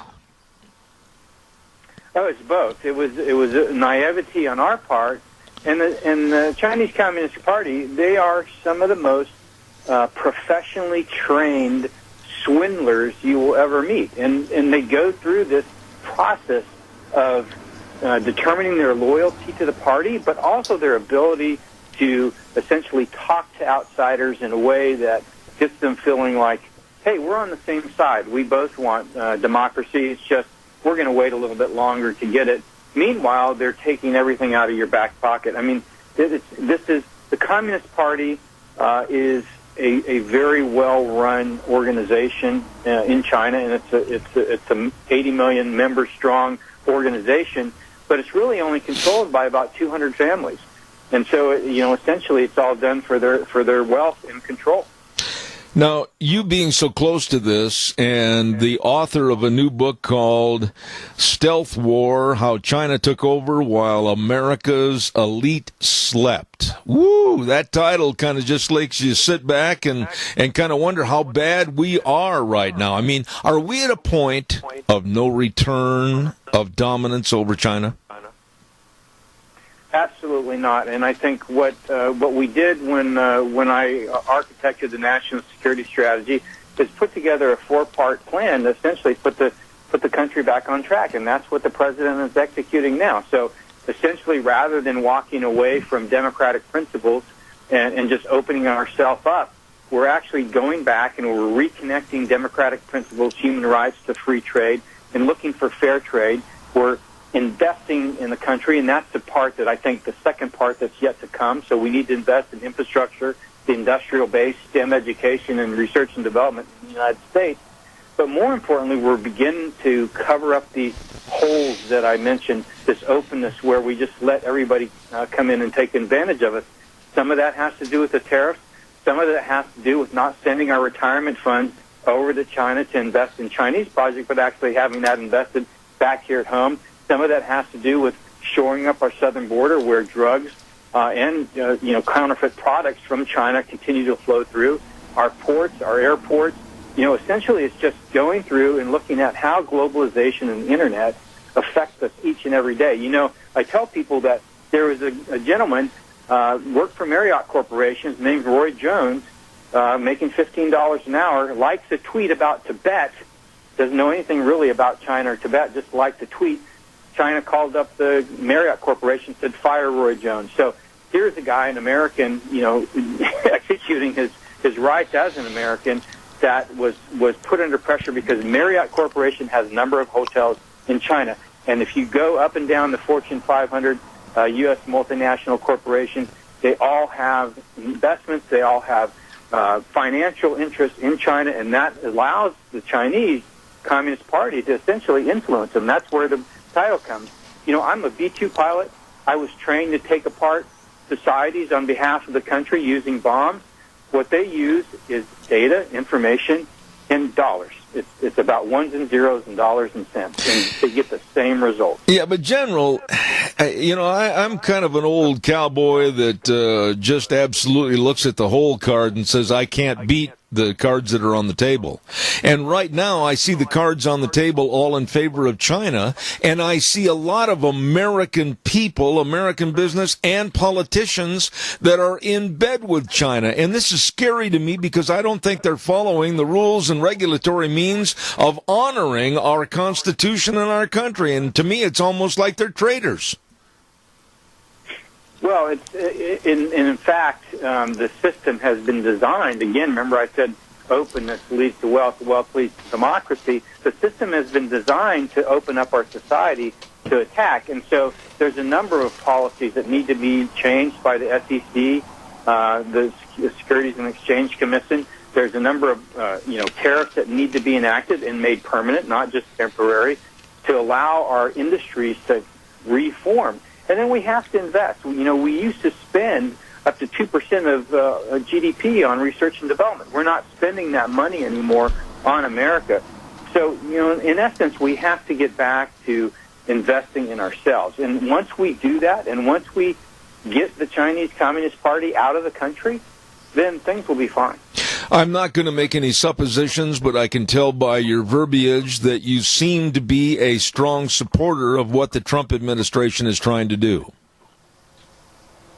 I am a strong supporter of getting the Chinese Communist Party out and investing in the country. And I try to stay apolitical, but I have to tell you, this president has been the most forceful against the Chinese of any in our last 40 years.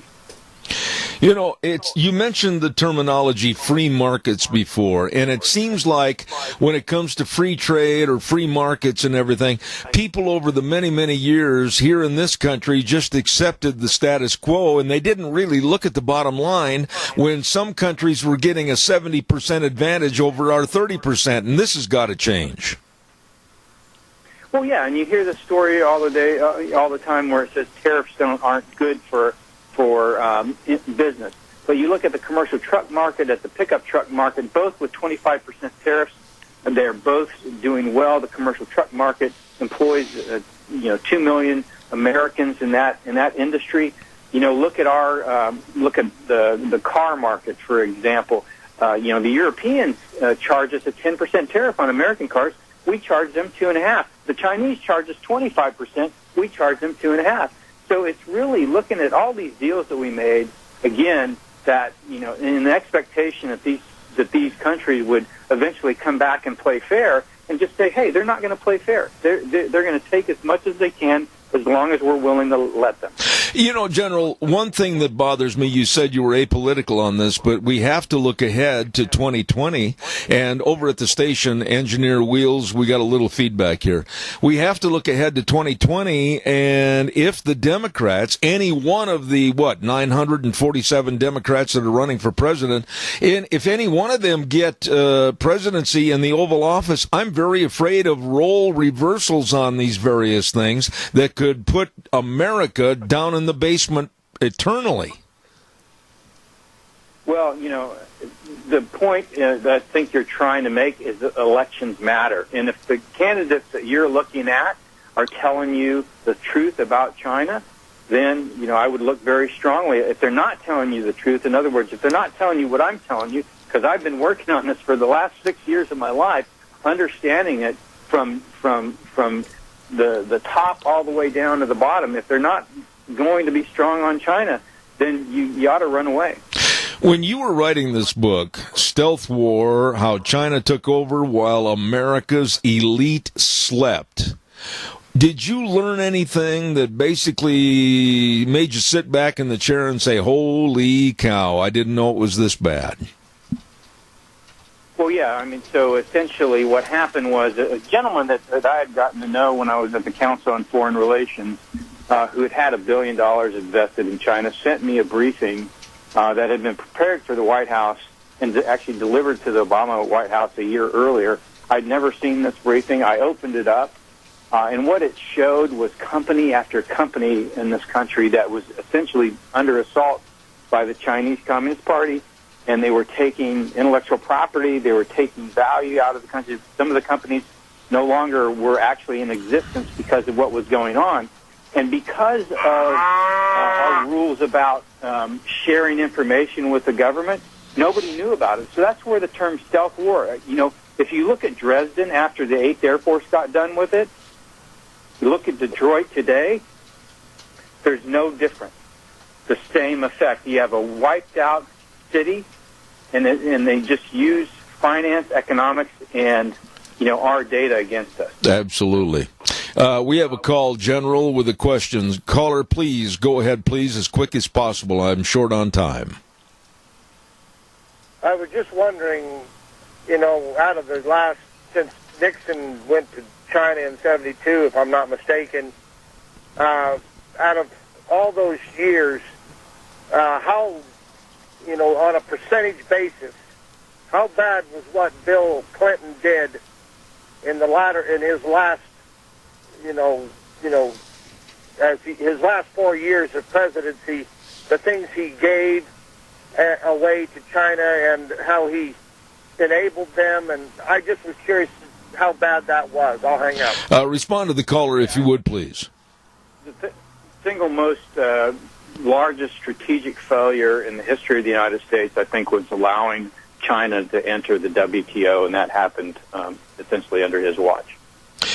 Do you think, General, the format that President Trump has laid down before the leaders of China and the getting tough on tariffs and getting tough on trade, do you see a positive effect, or are you worried that it might escalate the other way? No, I see a positive effect, except the president's under enormous pressure from the business community to back down. I think backing down now actually would be devastating for the United States. Not only do we need the tariffs, we need the tariffs to be permanent, and then we need to invest. We need to protect these industries so they'll come back and employ Americans, and we need Americans to be building circuit cards for the F-35, not Chinese. When people buy your book and have read the book and they close the cover and they sit back in their chair, what's the last thought that you want people to remember from the book Stealth War, How China Took Over While America's Elite Slept? I'm going to get up and I'm going to do something to rebuild this country. I like that. And it's going to take all of us as citizens to make sure our borders are controlled and make sure our Constitution is appreciated. Brigadier General Robert S. Spaulding, I hope that you'll come back on the program. Where can this book be found? Please tell us how they can obtain a copy. It's sold by Penguin Books. It's on Amazon. It's on all the major booksellers. So wherever you buy your book, it'll be there. I appreciate your time, sir, and your service to this country. God bless you, and I hope you'll come back in the future. Thank you so much. God bless you. Thank you. Thank you. Brigadier General Robert S. Spaulding, United States Air Force retired, senior fellow at the Hudson Institute, and the author of the book Stealth War, How China Took Over While America's Elite Slept. Very, very interesting. Oh, we got a lot of things to worry about in River City, and I'll tell you what, we're going to try to keep exposing them right here on Zeb at the Ranch. One of the things that we're going to do right now, I got 9,342 pieces of paper all over my desk. And Wheels, by the way, thanks for getting everything organized for us this last hour, trying to find that previous guest. Appreciate it. Want to remind everybody about Phillips Oaks Goodwin and Crane and Company. And they, of course, are providing the best of accounting services to you in the Mini-Cash area for well over 50 years. Phillips Oaks Goodwin, Crane and Company, of course, they really want you to get a hold of them. Make an appointment. Come on in. They've got offices in Burley and Rupert. And talk about your tax return preparation. Talk about tax planning. Talk about retirement planning. Talk about business consulting. They can and they will help you. They are the best. They are the professionals. Phillips Oaks Goodwin, Crane and Company. And right now, here's Gina with the weather. Sunny skies and warmer temperatures will continue as we make our way through this work week. Here's the look at your weather forecast. Looks like sunny skies for today. We are expecting a high of about 86. Could be a little bit warmer than that as we make our way towards the afternoon. Tonight, mostly cloudy skies with a low of 53. Tomorrow, sunny skies, expecting a high of 90. Overnight low is going to be in the mid-50s. For Thursday, again, sunny skies, upper 80s. Looks like mid-80s for Friday.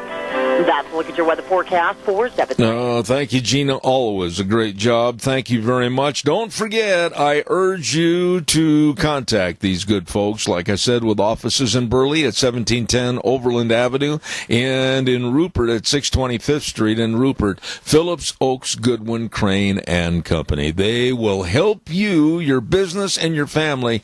Please get a hold of them today.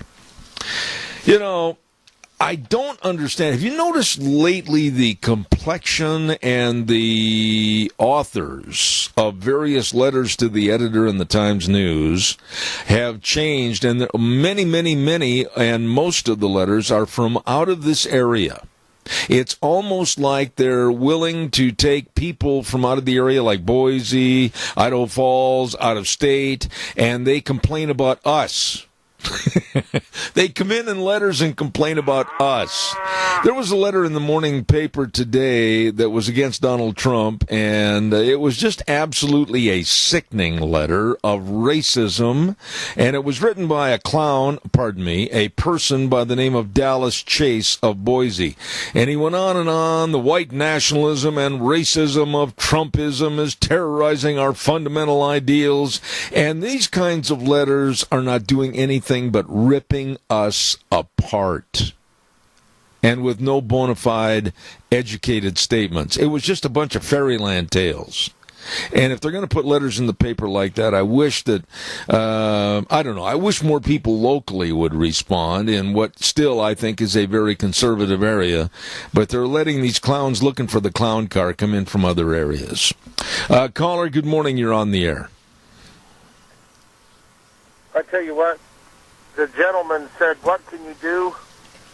Go out and rebuild America or save America. I'm going to quickly tell you what happened to me in the last week. I buy my product out of Salt Lake City, and the product was mismarked to the point that they brought it up. I'm a garage door contractor. They brought up 5 doors that had 12'2" on them, 12'2" wide by 24 inches tall. They were actually marked 12'2", and they were actually 10 foot too. So the whole load was a mess. So the manufacturer in Tacoma, Washington can't find help. The wholesaler in Salt Lake City can't find help. And the disarray that is occurring across this nation because we can't find help. We can't find suitable help. We can't find people who want to work. We can't find people who even know how to work. They don't know what hard work is. And I tell you, the economy will fall on its face if we don't get this squared away. I was talking to an auto body guy, and he had to work, and his children were home alone because his wife was irresponsible. And I said, I just thought how terrible it was. And we were talking. I said, how are you doing? He says, well, I'm all right. He says, I do well at the auto body business. He says, but there is nobody coming in to the auto body business, even though I make good money. He says, everybody is getting older, and nobody's coming in. You can't find truck drivers. You can't find people who want to work in the warehouse. You can't find people who want to manufacture garage doors. You can't find anybody to do anything. Am I freaking out? No. No, I tell you what, Randy, what you're bringing up is something that every single industry, every single form of employment, I have talked to the leaders of various companies, and they are sweating bullets because they don't know about a reinvigoration to their workforce because it's not there. We don't have the people to become plumbers. We don't have the people to get into heating and cooling. We don't have the people to do all these kinds of jobs that you're talking about because we're too much of a gimme society. We've created a gimme society to where they can stay home, beat the system, and you and I pay for it. Well, what's going to happen? Whether or not it's the debt that is ignored, 20 trillion, 150 trillion in unfunded mandates, Social Security, and whatever else it is. And the debts we have are so massive, and people just act like it doesn't matter. Yeah. Whether or not it's the debt or it's the lack of a workforce that will keep the economy roaring.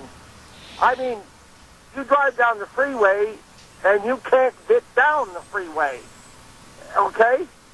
In 08, 09, and 10, I knew we were dying because Obama was destroying our country, putting the stranglehold on our businesses with taxes and regulation, Obamacare, and the price of gas was over $4 a gallon, and you couldn't even hardly function. Yeah. We did. I was afraid we were going to die as a country. Well, and go ahead. No, I was just going to say, I'm almost out of time, but that possibility die as a country could rear its ugly head again by voting. And I don't care if they're offended. Good heavens, I couldn't care less. If we vote for a Democrat to come in and lead this country, we were just asking to go straight to hell. Well, that's the thing. I had a Hispanic gentleman who's a friend of mine. Real quick, Randy, I've only got 30 seconds. Real quick. He didn't care that Trump had done all these good things. He just didn't like his personality and a little thing he had done. And I said, can you really be that, puny? Can you really be that, little? Yeah. There's so many things that have been done right. I don't know, Zeb. It scares me to death. It does me, too, and I thank you for your call and your comments. Thank you very much. Don't forget our friends at Cameron and Siemens Insurance. Life insurance, health insurance. Oh, well, you've got questions about your coverage. Well, I urge you to give them a call. They are dedicated and responsive to your needs and very accessible, too. All you've got to do is call them at 436-4424. Think about it. Call them today and let them serve you. Cameron and Siemens Insurance, Highway 24 in Rupert. That number again, 436-4424. Excellent professionals serving you. Cameron and Siemens Insurance. Right now, we're going to take a little break and let the CBS people come in and kind of tear up everything we've put together. We'll be back with Dr. History in about 7 minutes.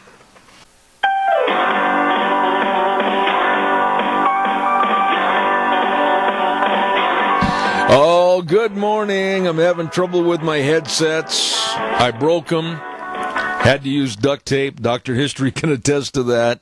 And the duct tape got stuck in my hair. And it hurts. Anyhow, don't forget your Magic Valley Les Schwab Tire Centers, our major sponsor, all 7 locations, serving you with the best of safe driving tires. And, of course, our great advertisers like Burley Physical Therapy and Rehabilitation at 1263 Bennett Avenue, Suite 2 in Burley, helping you get back to being you. And also Greystone Crossing, Independent Senior Living at 1221 21st Street in Hayburn. Seniors living the good life with friends. Ladies and gentlemen, I also want to acknowledge our dear friends, and they've been with us for quite some time on the program, and they are your electronics headquarters. Who am I talking about? I'm talking about Patterson's at 421 East Main in Burley. Curtis and Lorena and the rest of the staff are there to serve you. Believe me, they've got steel hitches with a 3 to 9 inch drop. They've got closeout on power cords. Monster cables are 50% off. They've got all your electronic needs, all your TVs from Samsung, Sony, Toshiba, LG TVs. Wow! The list goes on and on. You better get in there. They're open Monday through Saturday, 9 to 6. Nice people. Patterson's at 421 East Main in Burley. Number to call, 678-6997. We mentioned these next folks just a moment ago, and I want to remind you about Greystone Crossing. Independent Senior Living on Alfresco Road. And seniors, you need to really call them and find out more about the facilities. Make an appointment and take a tour. Call Kelly or Matt at 650-4979. By the way, they're going to have an open house from 12:30 to 4 on Thursday, August 22nd. They're going to be coming to our lunch bunch on that Thursday, the 22nd, telling you more about Greystone Crossing, and then we'll all jump in the cars and follow them over there to get a tour of Greystone Crossing Independent Senior Living on Alfresco Road, just 1 mile east of Walmart. Call them at 650-4979. Well, he's back from a trip to the Southland, and we are so pleased to have him back. All is well in the family. Good morning, Dr. History. Good morning, Zeb. Good to be home. Nothing like good old farm country, right? Well, I am very happy that everybody's well in your family. Doing good. Doing good. Yep. And you called in last week with a very interesting program. The thing about calling in, though, I got to tell you, we can't share the same camaraderie that we do face-to-face. Yeah, because I can't hear when you want to interrupt. Yeah. Well, you can hear me now. What are we going to talk about today? We are going to talk about the Indians. The Indians in general, kind of, and specific. What tribe? A number of them. Oh, okay. So, kind of a history, really, for hundreds of years. Oh, okay. So, just about everything we read about the American Wild West is written from the white man's point of view. True. Because, the Indians they just passed it down from by word of mouth. But Theodore Roosevelt wrote a book called The Winning of the West. And that kind of became a catchphrase as people started heading west. But if you look at that from the Indians' viewpoint, the experience really should have read The Losing of the West, which is what happened. But, the Americas were home to some 1,300 Indian civilizations, and though their world was really not a peaceful Garden of Eden, the people of these diverse cultures, they lived comfortably in it, according to their own concepts of civilization. They had thousands of years of experience in what was to them not the New World, but their homeland. This was where they lived. It was only new to us. Yeah. Now, the Hopi Indians, they had an oral tradition that describes the destruction of 3 previous worlds before the world in which we now live. In other words, they're saying that there was a geological history in the area that the Hopi lived in, and their legends are the result of the experiences which actual geological activity. I mean, we're talking like earthquakes and volcanoes and things like that. So they could have been here for, who knows, several 100,000 years. We don't know that, but it was passed down. Yeah. Now, the Europeans viewed the Indians as kind of a hostile group. The American Indians were really a rich and diverse patchwork of cultures. So, the Western expansion of the United States kind of signaled for the American Indians an end to the life as they know it, and we've talked about that a lot, May I interrupt you with a question? Sure. Okay. We talk about this, and today it seems to be so prominent. Oh, we're white nationalists, or some derogatory term they want to throw at us. But really, when you look at the United States as a frontier country, how different could it have been, would it have been, or should it have been without expansion from the Caucasians from the East Coast to the West Coast? Right. That's that you get into that manifest destiny thing. There you go. There you go. But unfortunately, the Indians were the result of all that. But it kind of triggered their last-ditch effort to save their world, no matter how peaceful or warlike their contacts with whites. The effects were always devastating to the Indians. Yeah. Their culture and their way of life. And so for the Indians, the West was wild only because the white men made it so. Now, as early as 1805 and as far east as New York, this Indian view was expressed by an Indian by the name of Red Jacket of the Seneca Indian tribe, and his reply to a missionary's request that they attend his sermon. Here's what he said: we are told, he said, that you have been preaching to the white people in this place. These people are our neighbors. We are acquainted with them. We will wait a little while and see what effect your preaching has upon them. If we find it does them good, makes them honest, and less disposed to cheat Indians, we will consider again of what you have said. Wise man. Yeah. There's another quote, and I can't remember who said that. One of the Indians said, you've had this Bible for a lot of years. The white people, it's kind of a shame that you're not really living by it like you should. And that's kind of a general. The Ten Commandments. Yeah. Yeah. But anyway, the more perceptive Indians saw white settlement as a threat to everything they held dear, including their culture, tribal identities. In 1753, in a letter, Benjamin Franklin reported this telling incident from a treaty negotiation between, quote, one of our colonies and the Six Nations. And here's what Franklin wrote. He said, when everything had been settled to the satisfaction of both sides, English commissioners told the Indians they had a college for the instruction of their youth, and they would be taught various languages. Okay? So the Indians replied after this, they said some of their youth had formerly been educated in that college, but that for a long time after they returned to their friends, they were absolutely good for nothing. Which leads me to another interruption of a question. Did the Indian tribes, and maybe you don't have information on this, did they have any quote-unquote training or education for their young men and women? Well, I think it was just I guess you'd call it the school of hard knocks.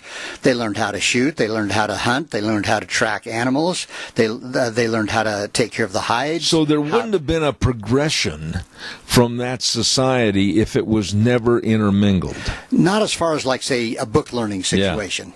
Yeah. Or maybe innovative ideas, new ideas. It doesn't sound to me, tell me if I'm wrong, that there were innovative new ideas. The only thing I can say is that I think in the field of medicine, I think some of the Indians learned more and more what worked as far as herbs and treatment for different things. And some of those things have been lost, some of those medical treatments.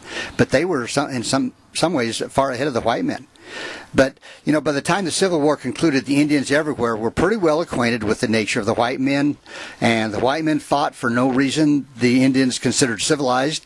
They were seen as an invading force, a strange people with no reverence for anything the Indians held sacred, and who stole what they wanted and destroyed the rest. And again, that's kind of a generalization, but because, there were some very good white men that tried to help the Indians and helped with the reservations and things like that.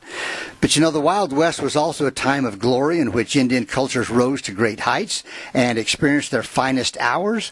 And there were heroes, and there were some great leaders that came to face the challenges. Sitting Bull, Crazy Horse, Red Cloud, Quanah Parker, Chief Joseph, Washakie, Mangus, Colorado, Cochise, Geronimo. I mean, there was some amazing, in fact, some of those chiefs were, the white men thought they had gone to some kind of a special military training, right, which they hadn't because of their how they fought the white men. Well, you didn't, I don't think, mention Chief Joseph. Yeah, I did. Did you? Yep, okay. He was one of them. There was a strategist that was far superior. Yeah, exactly. He really was. But, they fought for their way of life and faced the end of the world as they knew it. And a lot of Indians died. Of those who survived, some adapted, but all of them retained memories of what they had lost. And in the aftermath of the Minnesota Sioux uprising during the Civil War, while the Minnesota Dakota, also known as the Santee Sioux, were being rounded up and punished for their activities, some small groups escaped into Canada to join with Sitting Bull. And, that's where Chief Joseph was trying to get with his tribe, with the Nez Perce. But among them were the parents of a young man known as Owayesa. I can't say it right, but anyway, they decided to provide for their son's safety by sending him to a government Indian school. The boy finished school, went on to college, then to medical school. By then, he was known as Dr. Charles Eastman, and he was the Pine Ridge Agency's physician in 1890. So here's a young man that really progressed, But he witnessed the terror of the Wounded Knee Massacre of the Cheyenne, and some Indians adapted to the white ways only to reject them later in life. Some of them went to the white man's world but came back. Yeah.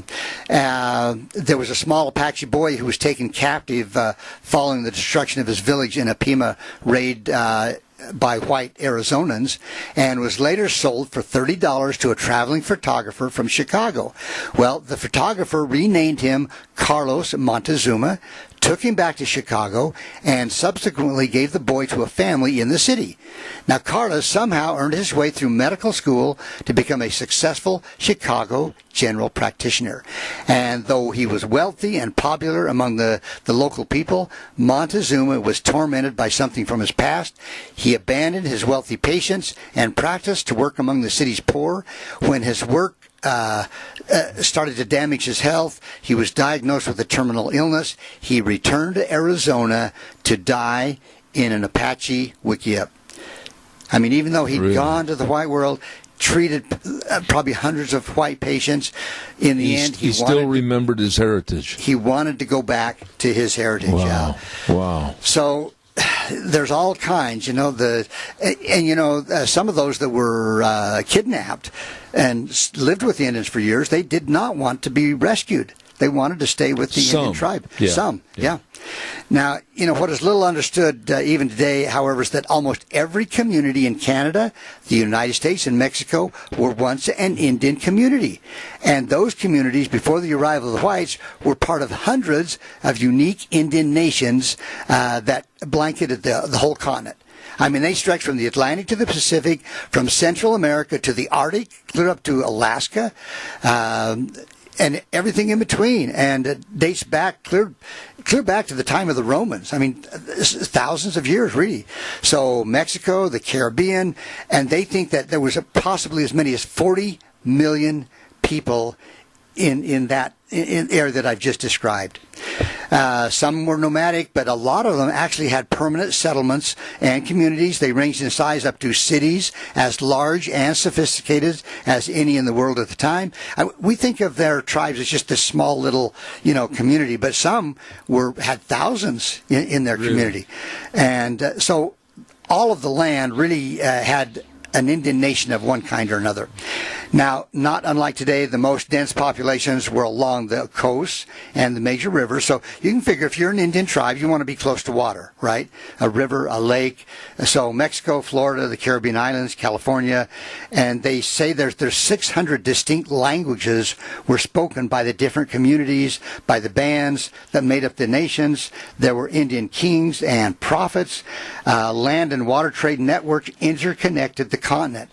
Now, quite a few years ago, I met with a guy that lived here in Burley, and he had collected and found a lot of Indian arrowheads over the years when it was still okay to pick them up. And he showed me an arrowhead that was distinct only in Florida. Really? And it made its way to right here in Hayburn, Idaho. Wow. So we know that there was a trade system that was going on from tribe to tribe. The language, if you don't mind another one of my interruptions, the language of the various tribes. Have you ever sat back and thought, okay, well, here's the Pima, and here's the Apache, and here's the Comanches, etc. Why were there so many languages from tribe to tribe? That's a great question, and I really don't know. I think that they also use some sign language that may have been more universal. But when our forefathers came here to this country as white European settlers, if you will, English was the predominant language, and it pilfered all across the country. Right, but you had the Germans, you had the Swiss. But there was an adaptation to English. Right. Well, then you wonder if there wasn't in speech for the Indian tribes somewhat of an adaptation to the majority of speaking tribes. And maybe there was some common words of some kind. I don't know. You look at the Navajo, that helped in World War II. I've always wondered what Utahe means. I don't know. I think it's how are you? Okay. But, from the very first arrival of the Europeans in the Western Hemisphere, the whites, they marveled at what they saw. They wondered where did it all come from. Who were the people of these Indian nations, they asked, and where did they originate? Yeah. Well, the question of their origin has never puzzled most of the Indians. Okay? All human societies have possessed versions of their own beginnings, and the Indians of the North America are no different. So you're saying the Navajos today can really relate and somehow have a record of their heritage? Yeah. Yeah, there are some things that have been passed down.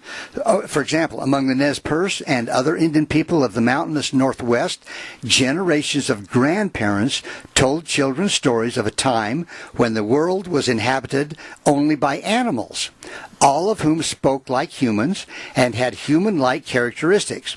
Living by one of the waterways was a fierce monster who kept all the animals in fear by devouring them.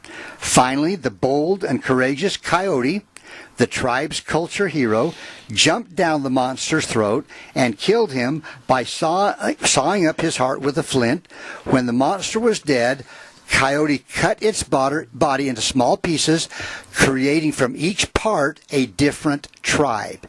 In each case, the group telling the story related that it had sprung from the monster's heart or blood, which had made it the bravest and wisest of all the tribes. Wow. Okay? So they had these traditions. But there was nothing printed. No. There was nothing on parchment. No. Except the only thing that we know that they tried to converse with future generations were cave paintings. Right. And, I think they painted on the sides of their teepees, but those were gone. Yeah, and I have no idea if that was even a language. Wow. It's just animals. So we don't know as much as we think we know. No, not really. Yeah. Now, here's another example. In the desert Southwest, the Hopi, the Zuni, and Pueblo descendants of the Anasazis, the Anasazis disappeared, and they still don't know what happened to the Anasazis. But they possess a large body of sacred origin stories. Now, some of them tell of the emergence of their people through a hole from an underground lake. Now, others relate in great detail the climb of their ancestors toward perfection through 3 underworlds. Okay? I don't know quite what they're talking about here, but the most common origin stories, however, illustrate a close spiritual bond between the Indians and all of creation. Wow. Okay? The Creator, the Master of Life, the Great White Spirit, Wankan Tonka, whatever term the various Native Americans used, breathed life into humans. So there was a belief of a higher source of some kind. Yeah. I mean, we would call it God or whatever, but they had this image of somebody who was the Great Spirit or whatever. I never really thought about it until you just mentioned it this morning, honestly. And I'm a fan, if you will, of Western history and everything else. But Indian tribes, really with no written or documented proof, we don't know anything. We don't. There is so many things that we don't know. Yeah. Now, here's another example. During the same time, the Taos Pueblo elders told their young, here's what they said: when earth was still young and giants still roamed the land, a great sickness came upon them. All of them died except for a small boy. One day while he was playing, a snake bit him. The boy cried and cried. The blood came out, and finally he died. With his tears, our lakes became. With his blood, the red clay became. With his body, our mountains became. And that was how earth became. Wow. So that's their version of, I guess you would call it the creation of the earth. But boy, we could go on and on about this. The fascination I've got right there is almost too still a supreme being and creation. Yeah. So, wow, they have attached their but none of this we really know for certain because there's no documentation. No, this is really intriguing. Yeah. So, the Indians tried to keep a balance between a higher power and themselves, and between the land and the people. But a lot of times, unfortunately, they're described as being savages and all this and that, when in fact they had some spiritual beliefs. How would they, as a tribe, be it Apache, be it Nez Perce, whatever, how would they ever research or develop research when you can't go back very far? I know scientists have tried to use DNA And there's the thought that some of the northern tribes came across from Russia, across the Bering Strait into the Aleutians, and I wouldn't doubt that part of them did. Yeah, absolutely. Maybe some came up from South America up into Central America, or even into southern. Why did you do this morning? You really got my mind working overtime. Well, it's interesting. It's a fascinating story. Oh, and, it is. I don't know that scientists will ever really. How can know. you? How can you? You really can't. Like, say, DNA is the closest thing you can do to going back, hundreds of years. Right. But even then, how do you track it? How do you trace? You really did it this morning, Dr. History. Anyway, that's. I was going to say it's great to have you back, and it is, because that was a very thought-stimulating half hour. Well, I hope it gives people an idea that the Indians weren't just these savage guys that were bloodthirsty. Absolutely. They were a spiritual people, but they had their own spiritual world. I see a lot of correlations between their lifestyle and also others from other parts of the world. Yeah. Got to run. Thank you. You God bet. bless you, man. Good to have you back. All right, that's Dr. History for this Tuesday. And real quick, before I send it back to the main studio, I want to remind you about Dino Septic Service. Septic tank pumping, septic tank and drain fields installed. Oh, my goodness, they do it all. Backhoe services, water and sewer lines installed, liquid waste removal. Ooh, they do it with a smile on their face. Fast, fair, friendly service from a company that has really expanded to better serve you. Dino Septic Service. Telephone number to call 436-6526 or 678-1638. With that big truck that says smells cargo on the way, Dino's Septic Service, absolutely the best. We're going to send it back over to our main studios right now. We'll be back in about 3 minutes. And now, back to Zeb at the Ranch on AM 1230 KBAR. To reach Zeb, call 436-2244 or toll free 1-866-927-4587. And now, here is Zeb. That was really thought-provoking with Dr. History this morning. Ken Turner did a great job on that. Thank you very much. Dr. History every Tuesday at 10:06. By the way, I know some more of the great merchants in Burley area that want you to attend the Cassia County Fair and Rodeo for 2019, and they include Kelly's Bearings at 1407 East Main in Burley. Oh, my goodness sakes, they've got everything, all the bearings, chains, brackets, and everything. Just stop in and see Zach or Brett. You'll know where you're at when you get your bearings at Kelly's Bearings on East Main in Burley. Also, Magic Valley Irrigation, 44 East, 500 South of Burley. Don't forget Jeff and the crew. They've been offering irrigation system service and repair since 1978. Great people.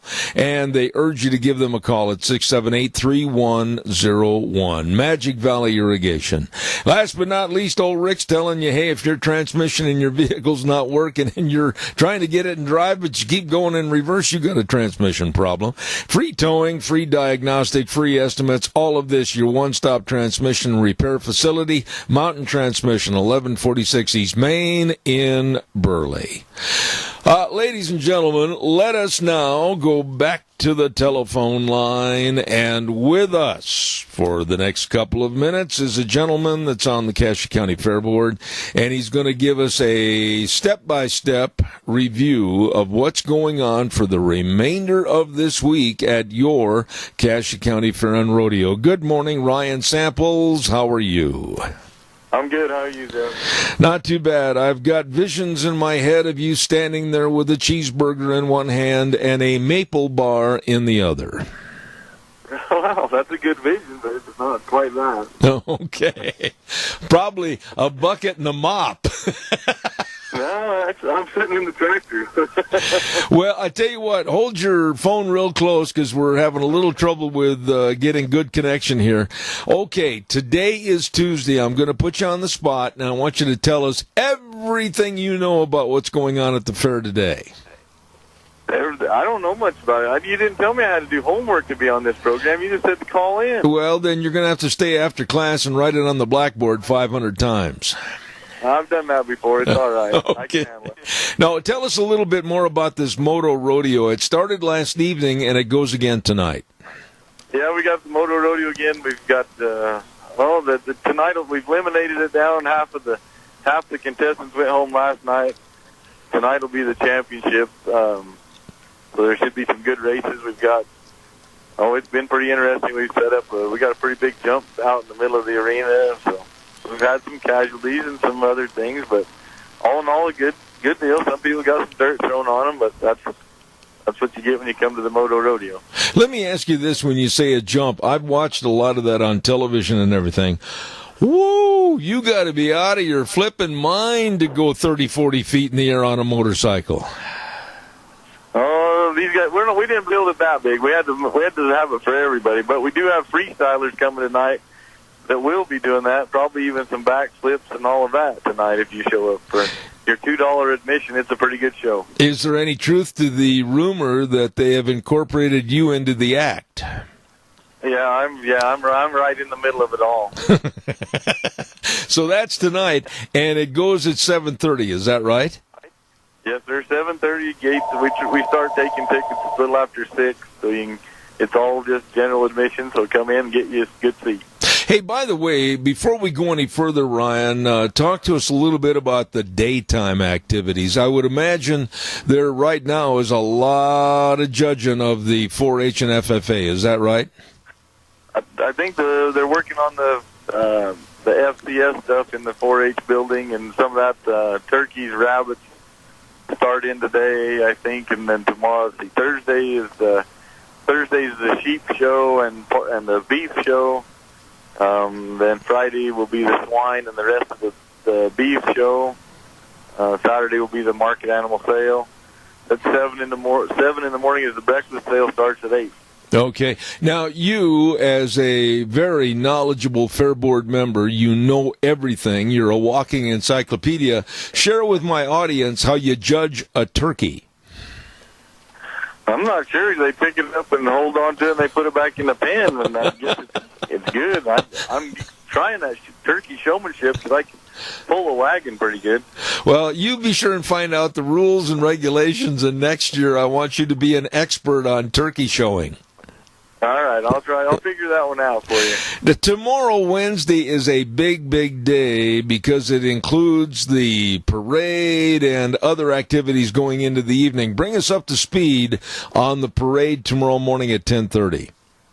Okay, parade starts at 10:30.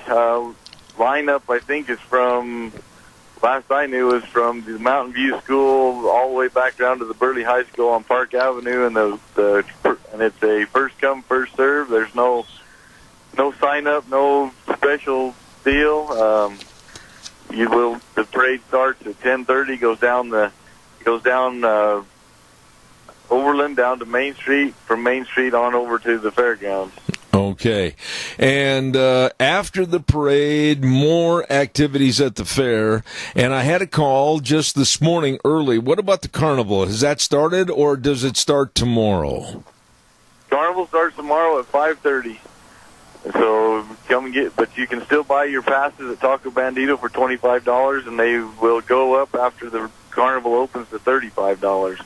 So you want to get in there and get you a taco and get your carnival pass. Okay. All right. Now, Ryan, tomorrow night, an event that I don't know how many years ago it started, but boy, it has really gained in popularity, the Team Ranch Sorting. Tell us about that on Wednesday night. Yep, Team Ranch Sorting starts at, I think, 7:30. We usually get quite a few contestants, and it goes late into the evening at times, so make sure you're here, and it's a free admission. It's one of the things we do for free admission. Come down and get you a hamburger and come in and watch the Team Ranch Sorting. Okay.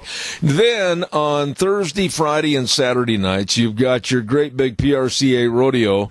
And before the rodeo starts, every evening at 8 p.m., you've got something really special with the Junior NFR Mini Bull Riding. Tell us about that. Yeah, we just started that this year. We're going to start. We're still working on how the time's all going to work. 7:30. We're hoping they want to go a little earlier, but I'm pushing for them to push back a little so I don't have to work the arena so many times. But 7:30 mini bulls. There'll be different qualifiers every night, and the kids that win here are actually going to qualify to go to a junior bull ride in Las Vegas. Yeah, it'd be the national finals going on at the same time of the professional national finals rodeo in Las Vegas. And that's every evening prior to the rodeo, correct? Yep, every evening prior to the rodeo, they tell us there'll be different contestants every night. Then I think there's 4 different age groups that the kids will be. I can't remember exactly the age groups, but there's 4 different divisions, and the kids will ride different kids every night to get them. Whoever wins qualifies to go to the national finals in Vegas. Okay, now what about a specialty act for your rodeo this year? Who are you going to feature? We actually have the Riata Ranch Cowgirls are here again. And I've worked with them numerous times. It's a lot of excitement. They are good. Yeah, it's a good show with the trick riding and all the stuff that they do. It's a pretty good act. Well, tell us a little bit about the rodeo itself. Each night is designated as a special night, right? Yes, sir. Thursday night is a man-up crusade night for your domestic violence. Everybody wears purple. Friday night's tough enough to wear pink night, so we all understand that one. Wear your pink. And Saturday night, we like to do a patriot for everybody that's done.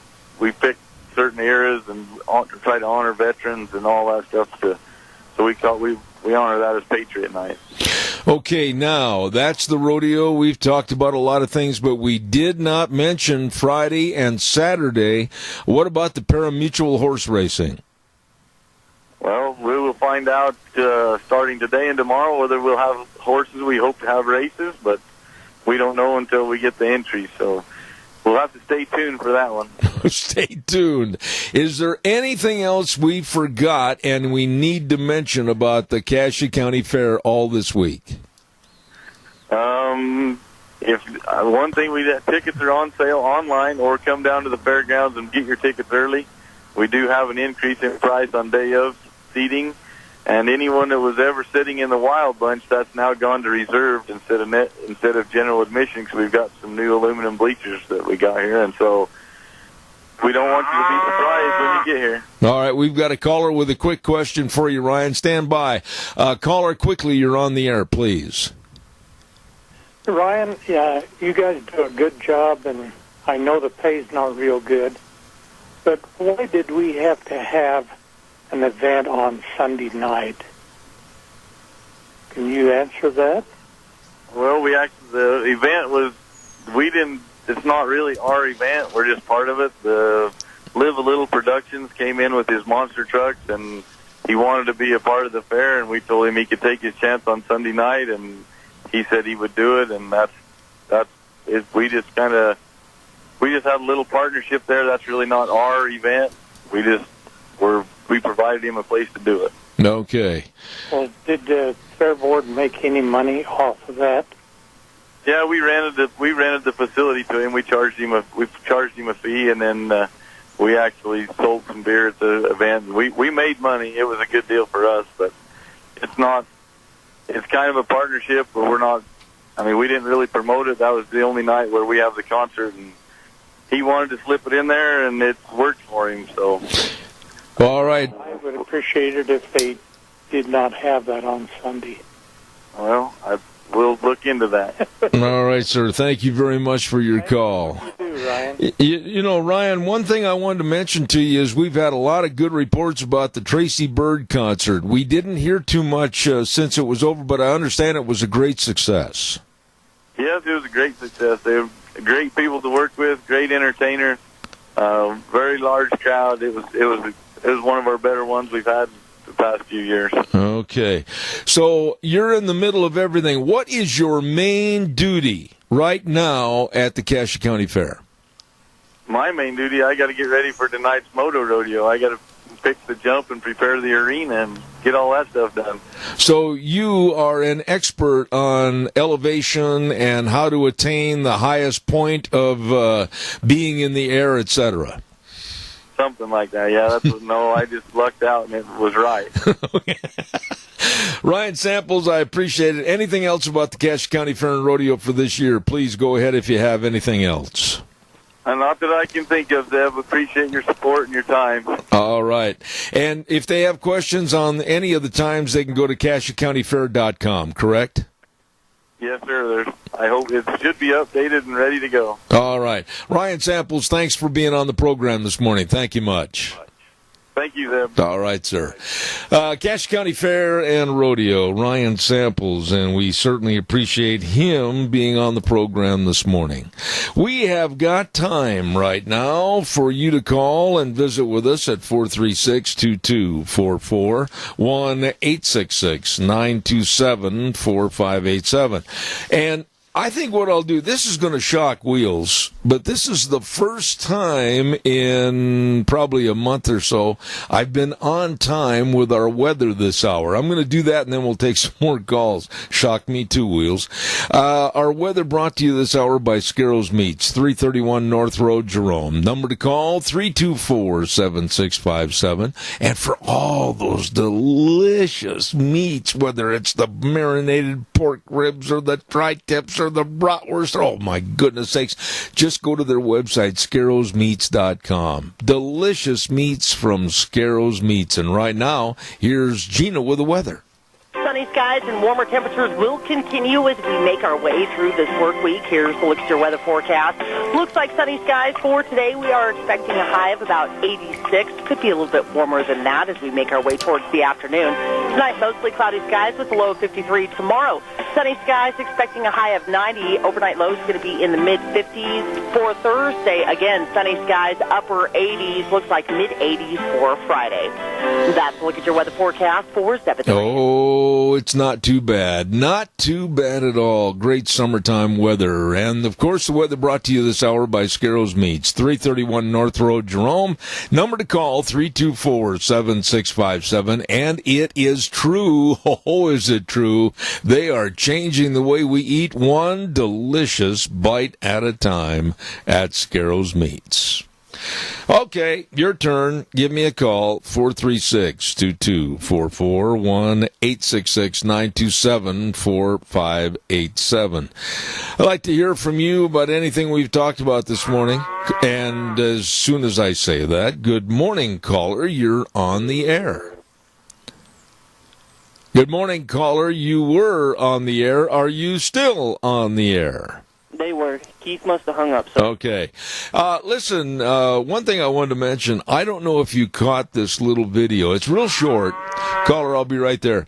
It's real short, but Kamala Harris, boy, she's double thinking as to whether she made the right choice. She goes into a senior center in Iowa, and she's going to go in and talk to the various seniors about trying to get their vote for her to be president. And she ran into a 91-year-old buzzsaw. You got to see the video to appreciate it. Kamala Harris is confronted by a 91-year-old lady that says, "Leave my health care alone. Don't you touch it. I like it the way it is." And I loved it. Kamala Harris just kind of looked like, ooh, I got a tiger by the tail. And she did, because this little 91-year-old lady sitting in a wheelchair said, "Leave my health care alone."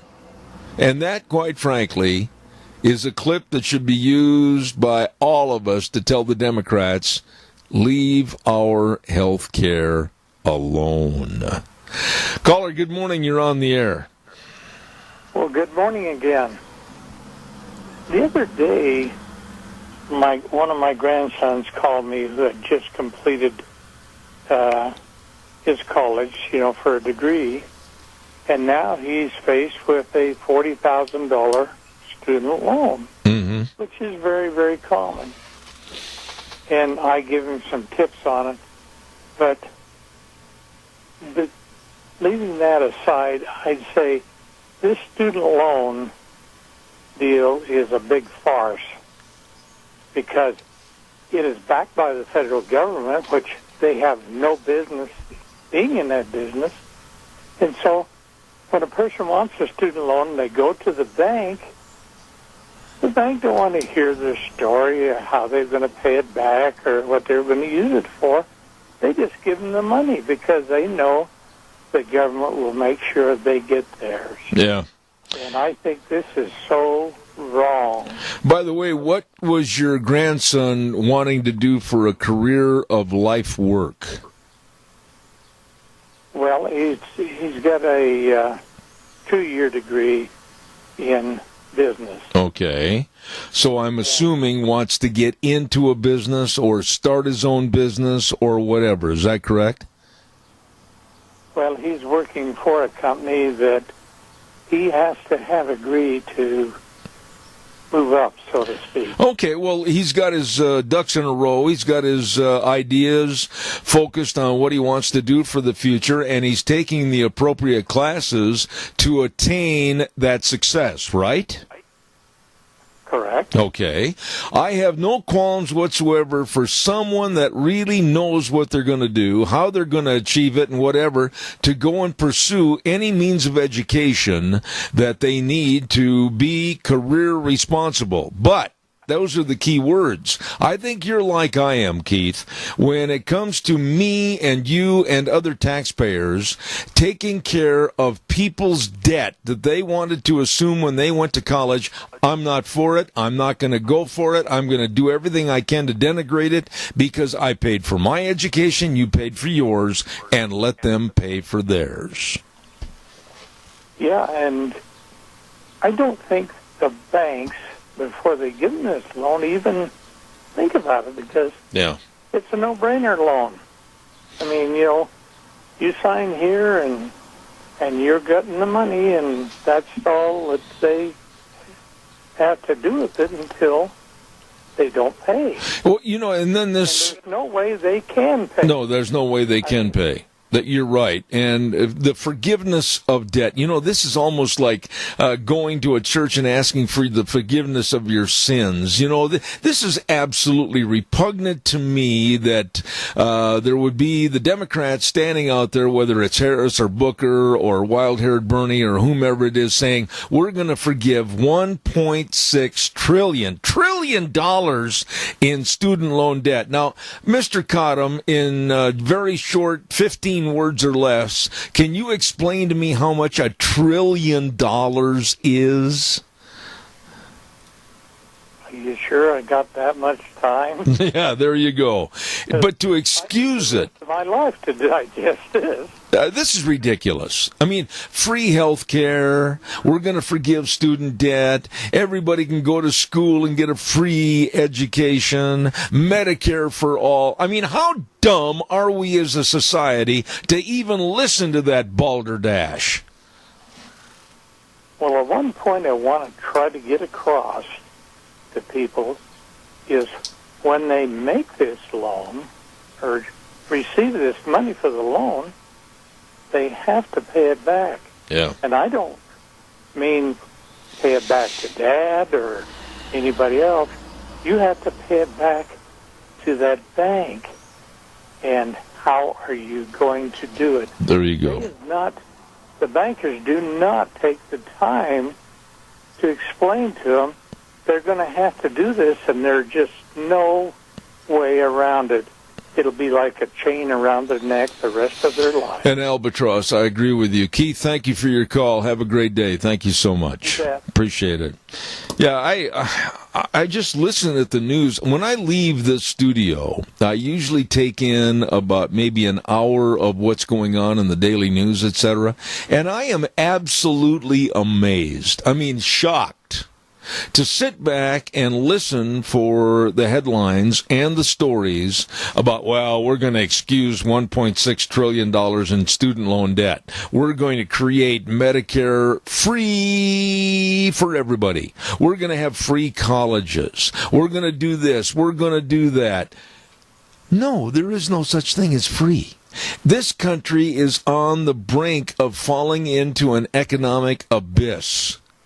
And to sit there and think that we can say, as a politician, well, we're going to give this to you free, we're going to create that to you free, etc., that's lies. Blatant lies. Caller, quickly, I've only got a minute and a half left. Go ahead. Well, Puerto Rico is bankrupt. Venezuela is bankrupt.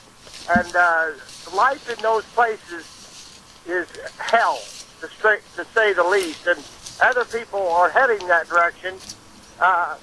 California is bankrupt, but they just don't know it yet because they can suck money out of the federal government. And you see, when does this thing correct itself? Does borrowing, just like a gentleman said the other day, well, Ben Shapiro on this station in the evening, said that if China wants to, they can manipulate the currency, not buy our debt, and then, in essence, wreck our economy.